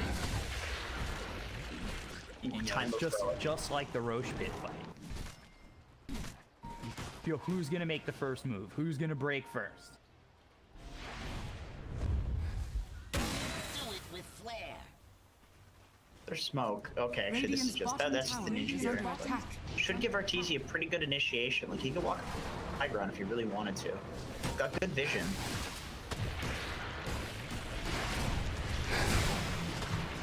Lowell's doing a very good job frontlining here.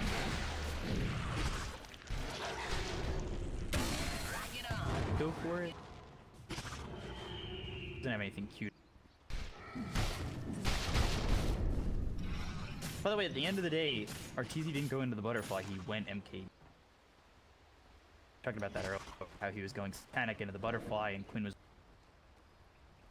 Yeah, he saw Quinn have an MKB, so he said, screw it. And then the butterfly from Luna came out too, so really it does make sense. Invisibility. Arteezy's looking for Quinn. He's not gonna find him though. Quinn is out.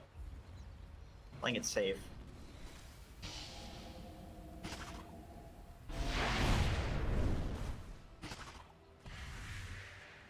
And that's going to be Ag's blessing with pressure strike.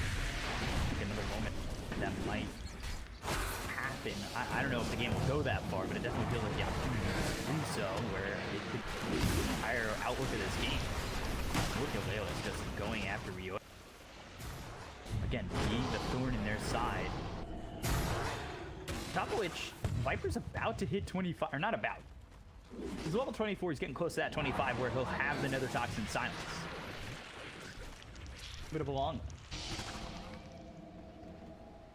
Be annoying. Especially for the Weaver and the Shaker. Sure, and there's the Chronosphere, they look after Quinn, and Quinn's gone. He doesn't have buyback, so get Yawar, will it? The time lapse comes in with the BKB being popped by Arteezy as well as Yawar. They'll back off, he clicks to drop down, but he doesn't have a lot of help to work with, so he's continuing to just retreat. They've got the Supernova right on top of him, there's nothing he can do to man fight. He'll buyback immediately, will go to Hirak, he's trying to get the kill on Alelis with the help of Ryoya. They'll take out of fourth. So is gone, they have no Weaver, they have no Lina for over a minute each. They have the Echo. They have buyback available on Quinn, just a couple hundred gold. The Echo comes in on the 3 of these heroes, but behind them is Arteezy. They'll get the kill on Ryoya, they'll take out the Viper, they look over Kirak, they'll get themselves a second and a third. Fly ends up dead. Now it's time for Crit to be on the run, but Yawari's got so much damage. He looks over, takes out a fourth. Can it be a full team wipe there? They go after Arteezy, who time walks onto the high ground. He tries to TP away, but now he's hit with a fissure as well as the Lucid Beam. They'll get the kill, and it's a full team wipe with buybacks coming out plenty from EG. Yeah, that fissure just setting up for the Echo Slam. Very nice from MSS. Super patient. This entire super patient with this Echo Slam. It's really waiting for at least a few heroes to be grouped up and That's the thing about having the fissure is you can be kind of selective with your echoes when you use the fissure like this. It's hard against Viper because he can break your blink, but once again, MSS just very careful with his positioning. Bounty. That What a beautiful echo. saves them. Saves the game. Now you need to get this Roche. You are bought back to have a second chance. And It's about to respawn too, Quinn. so you can force EG's buyback right now. I think if you make your way into the pit, it looks like Yawar's interested in checking it. Kitrax sees that it's up. I think they've got a buyback immediately on EG. There's no way you give away a refresher agonist. Alright, he got out on Arteezy. Really? That's 27 seconds, I think. Nice against me. Just rolls the refresher shard, Ag's Blessing. Oh my goodness, Ag's that's a Blessing on the Luna with the refresher shard now and the cheese. Ended up giving the Aegis over to Quinn. That's gonna be huge. That Luna Ags is so incredibly strong, especially if you can get to level 30 and get the mini stun. It's absolutely ridiculous. You could just solo kill Arteezy in one stun. That's all you need. One stun. Rock it on! A back and forth game. Look at the experience. Look at the gold. They're looking for crit. I mean, it really looks like they have a pretty good idea of where he is. Catches him. Quinn sees him. Ooh. He's quick with a blink though. Courier comes over, flying crit. Greeting. 47 minutes into the game, they're trying to make something happen. Quincy Crew. See if they can set up.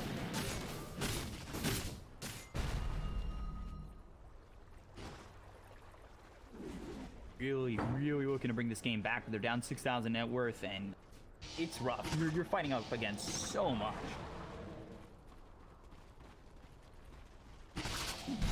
Gonna have level 30 soon, so we'll get that Chronosphere AoE. We're gonna get Luna with the mini. Well, I shouldn't say soon because really the difference between 25 and 30 is pretty damn huge. Level wise, it kind of seems like the type of game that will get there.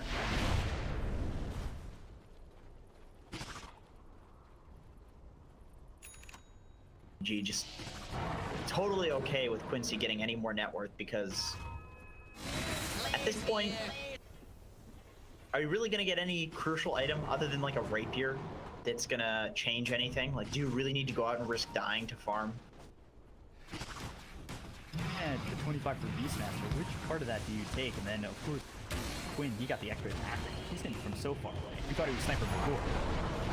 I think for Beast, you probably go the attack speed just because a lot of the axes are a meme. I mean, in late game, do you really need to less than double the damage of your axes? I kind of the Ag's Blessing. He does. I bet he wishes he didn't have that. I think the best thing about that is he stole it from Quincy Crew. He had the open.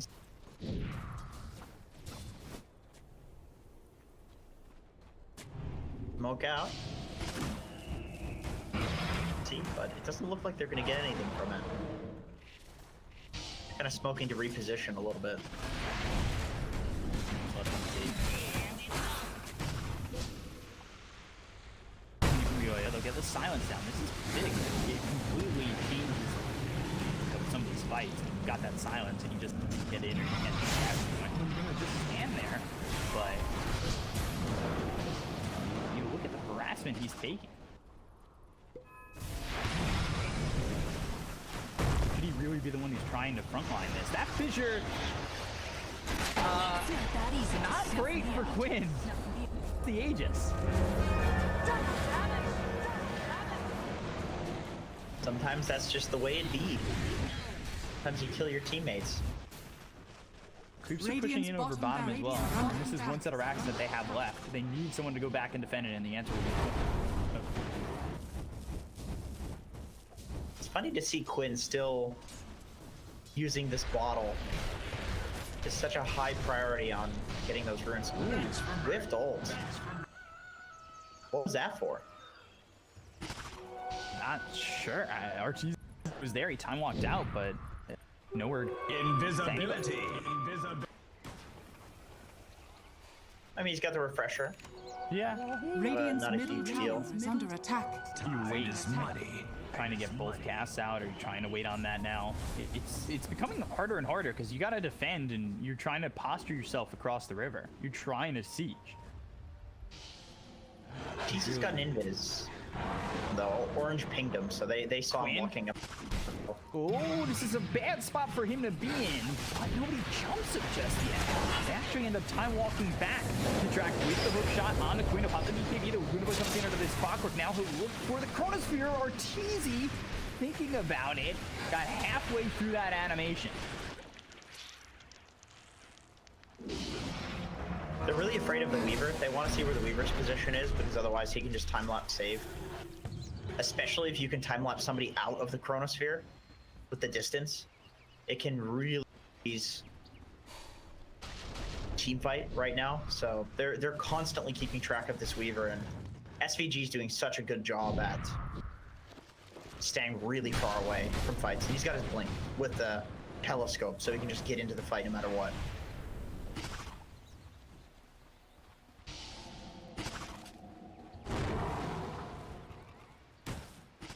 Stay on the front lines, get the Abyss, and up everything followed up with the LSA as well as a loot. Really jump on just about anywhere. He's got the damage talent too, so his right clicks pack a punch. Don't mind if Arcane rune on Lelis. Very nice. EG just will not give up this high ground. Radiant's courier. They're not even cutting waves anymore. They're just saying, we're staying up here. Screw waves. Screw jungle camps. This game is all about throne. High ground look. Hex. Running into the trees. BKB's gonna be caught by Lelis. TP goes after the Eclipses down from Yawar, doing a lot of damage on Arioya, but on the back though, they've got the Chronosphere onto Quinn. The refresh card gets somebody wants him to Chrono! Oh no! There's the Primal Roar. Quinn is in a little bit of trouble as Crick continues to move forward with the Hellbar. The buyback on this Earthshaker. They'll drop down the Eclipse once again. Kid Track taking a lot of that damage. He'll end up dead. Radiant's middle tower With is under Arioya attack. gone, both have buybacks. Supernova comes in. That'll stun up Layla's, but now it's EG who are on the run. The Yules hit, the LSA won't, because they've got themselves the BKB, but Crick gets so much damage, just able to TP away. No bash on any of these heroes, so pretty free BKB TP. Looks like we're probably going to see a couple of buybacks forced here. Wondering if they'll sack the racks for this. Looks like they won't. Dire's middle barracks are under Pressuring attack. bottom, he wants his last set of racks, but they're going to go for the tier 4s. Arteezy doesn't have a Chronosphere to work with. They'll end up glyphing. Now he'll TP back. He took the team over into the bottom lane, but can they do anything with that? Glyph is about to run out. They get themselves at least one of the racks. They'll step forward on a crit. They've also got the Lucent Beat. They'll get to go into the Beastmaster. He'll be dead for 100 seconds. He does have buyback. They bought back on these heroes to make it a 4v5 now that the Beastmaster is gone. Creeps push bottom. That set of racks taken. Quincy, Radiant's they back middle up, but they tower is fade. under attack. Go to the smoke. They look over Quinn. He does not have a lot of mana to work with. He's got a cheese. He's okay. Man, that blink in 4-step forward Fissure enchant totem play from MSS, that was beautiful.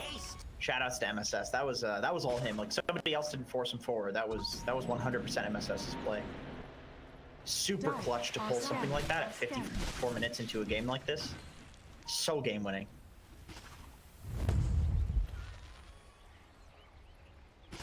Scouting Roche.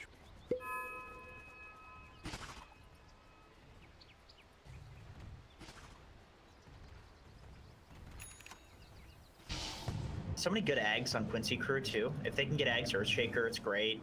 Counters, makes them counter the clock. They can just get out of the cogs. Eggs Lena, get that pure damage through BKB.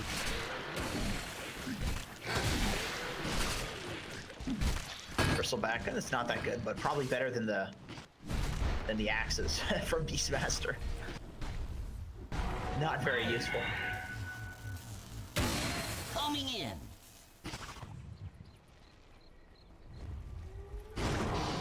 Oh, não acredito que chorar. I want short. Short. So Roche, 20 seconds.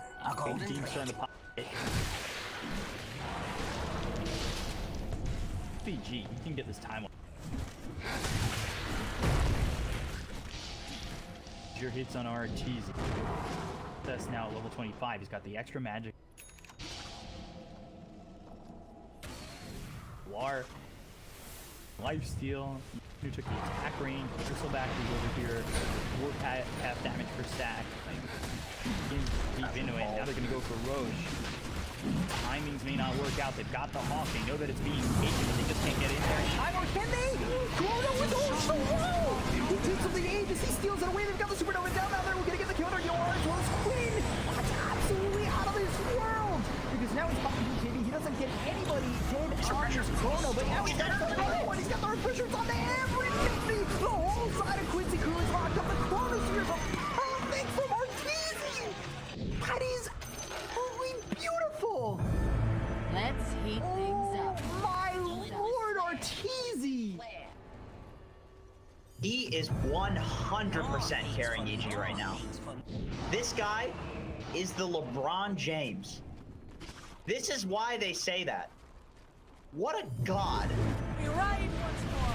Oh my god. That was such a fight. What a He play stole from the Arteezy. refresher. He stole the refresher with the chrono and then refreshed it in a 5-minute chrono. What the fuck? This guy is a madman. I don't believe it. I want short. Every time I feel like I've seen the pinnacle of Dota. Jesus, Arteezy. Still not over yet, though. It would be very depressing to lose after that. Let's just say this. No chrono for 90. At least there's that, and they're trying to fight through backdoor. No creep wave. All pushed out, all three of them. They have to go through backdoor if they want to take this. Bamboo on the Quinn. They've got a lockdown. Can they get the kill? He'll pop the BKB. He'll eat the cheese. Now he's up to full health. They look over at Leos. They've got the Mantis coming in from Arteezy, but the Reckless coming in from Quinn. It's not going to be enough to get the kill. They'll time walk, get him back to full health. Arteezy gets the kill onto Leos. It's actually probably because of Sunray. They'll push back Quinn, SVG as well as Yawar, but Yawar pops the Manta. Now they'll look to get themselves the Mega Creeps with this bottom set of racks. Radiant structures are Yoya. fortified. It's low. Ooh, Radiant's bottom barracks are under to attack. hold the melee racks. Radiant's bottom barracks has fallen. Radiant's bottom barracks. That's it. That's Megas. Now have Mega. If you're Quincy, I think you're definitely looking to get negative or a rapier on your Luna. There's no other progression that you can really get. Yep, he's queued it up. And this is a 58-minute game. We have 60-minute items coming soon. Megas don't really matter anywhere near as much as they used to in Dota. We have a bunch of level 30s. Dota's ridiculous in the late game. We have 60-minute items, but it looks like EG, they want to end it before this. They want to use this dead bristleback to their advantage. Got a minute without the bristleback. Arteezy with Chronosphere available once again. He's still got the Aegis over for the Chrono. Pump fake, fissure. Maybe held in a little bit too long, but now the Chrono comes in with the BKB. Arteezy gets the kill on MSS, moves over Quinn. He equips this down, but it's not going to be able to do enough. They'll get the kill on Quinn. He's dead for 2 minutes, and they'll call GG just like that. 3 minutes in, EG from the depths of defeat, pulling all the way back.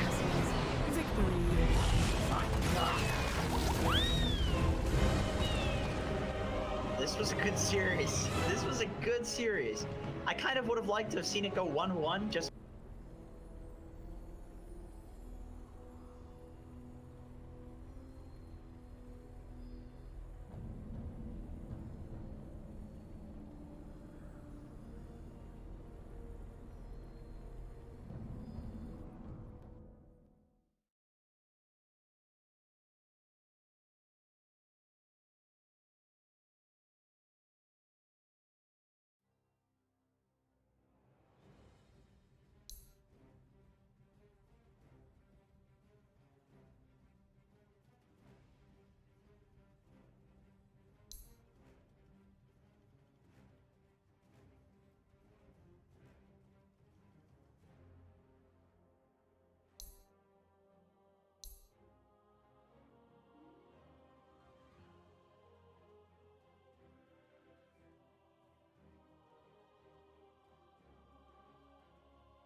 Empty hearts and neon lights.